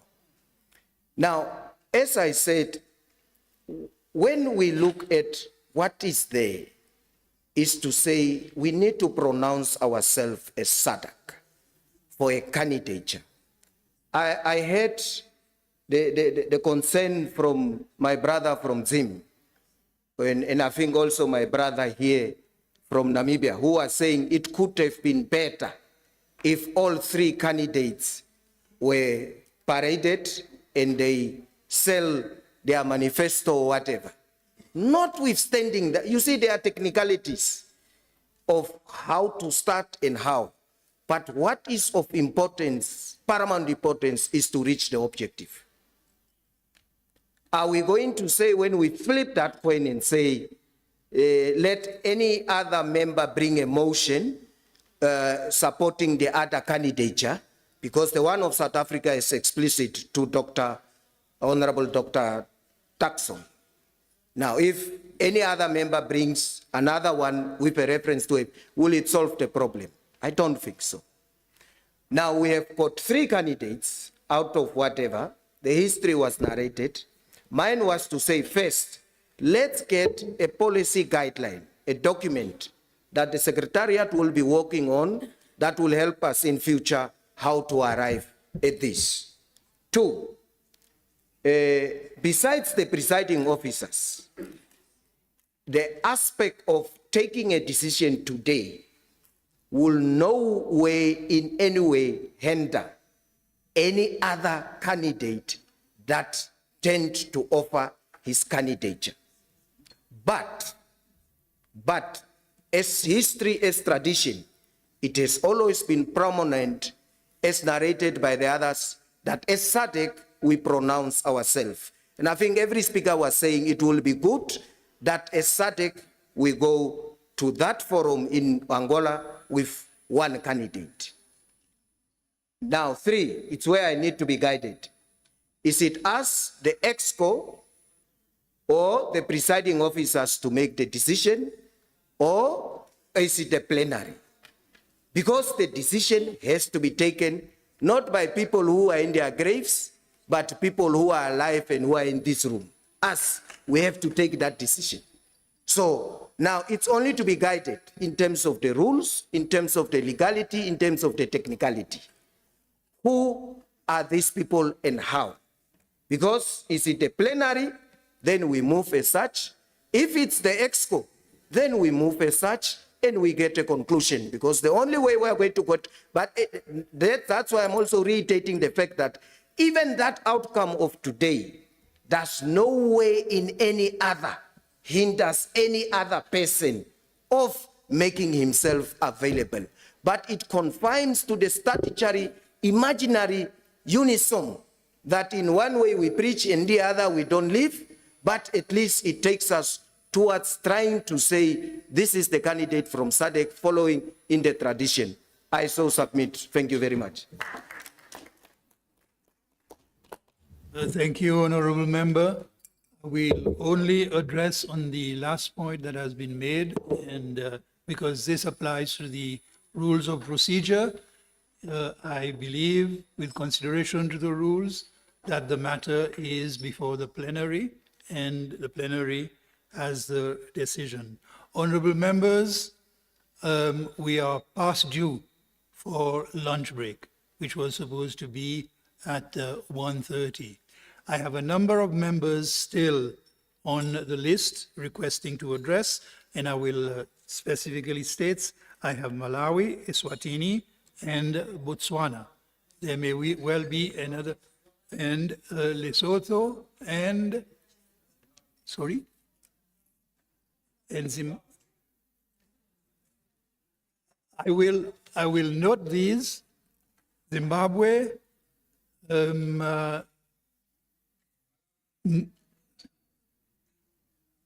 one second, please. I have Tanzania, South Africa, and also Lesotho. Malawi is that there. Okay. Thank you, honorable members. Honorable members, at the start of the session this afternoon, I will go over this list again so that I may bring it up to date. So don't worry, if you wish to raise your hand, I have Zimbabwe. We will rise to adjourn, and we will resume at 1500 hours, 3 o'clock. Thank you.